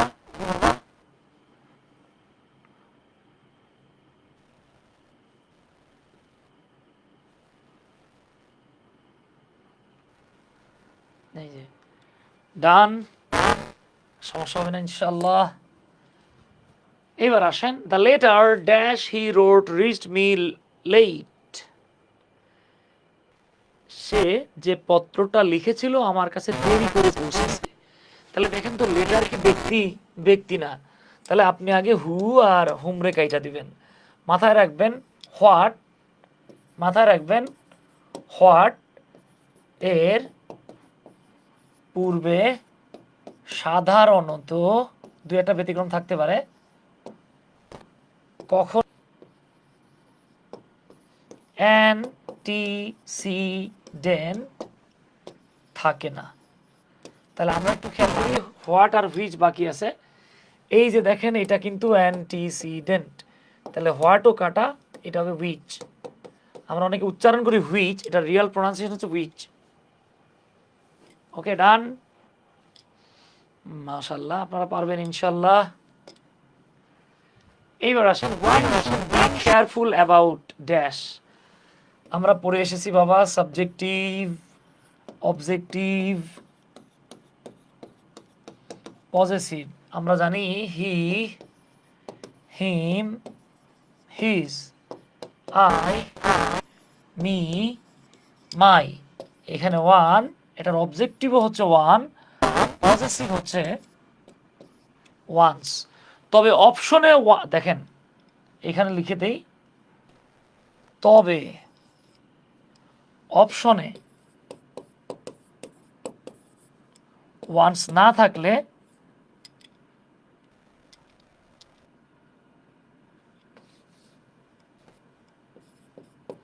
তবে অপশনে থাকলে যদি না থাকে সেক্ষেত্রে হিজ অথবা হার বসে। তাহলে দেখেন one should be careful about his duty, her duty, one's duty. অপশনে ওয়ান্স না থাকলে আমরা হিজ বা হার নিতে পারতাম। ডান। এবার আসেন my uncle decided to take, my uncle decided to take dash and my sister to the market. আমার চাচা আমারে আর আমার বোনেরে মার্কেটে নিয়ে যাওয়ার সিদ্ধান্ত নিয়েছিল। তাহলে নর্মাল বিষয়টা হচ্ছে এইটা কি বাবা একটা ভার্ব, ভার্বের পরে কি বসে? অবজেক্টিভ বসে। অবজেক্টিভ কোনটা? লালডা না কালা? এই যে লালডা, বি নাম্বারটা কারেক্ট আনসার। কেমন?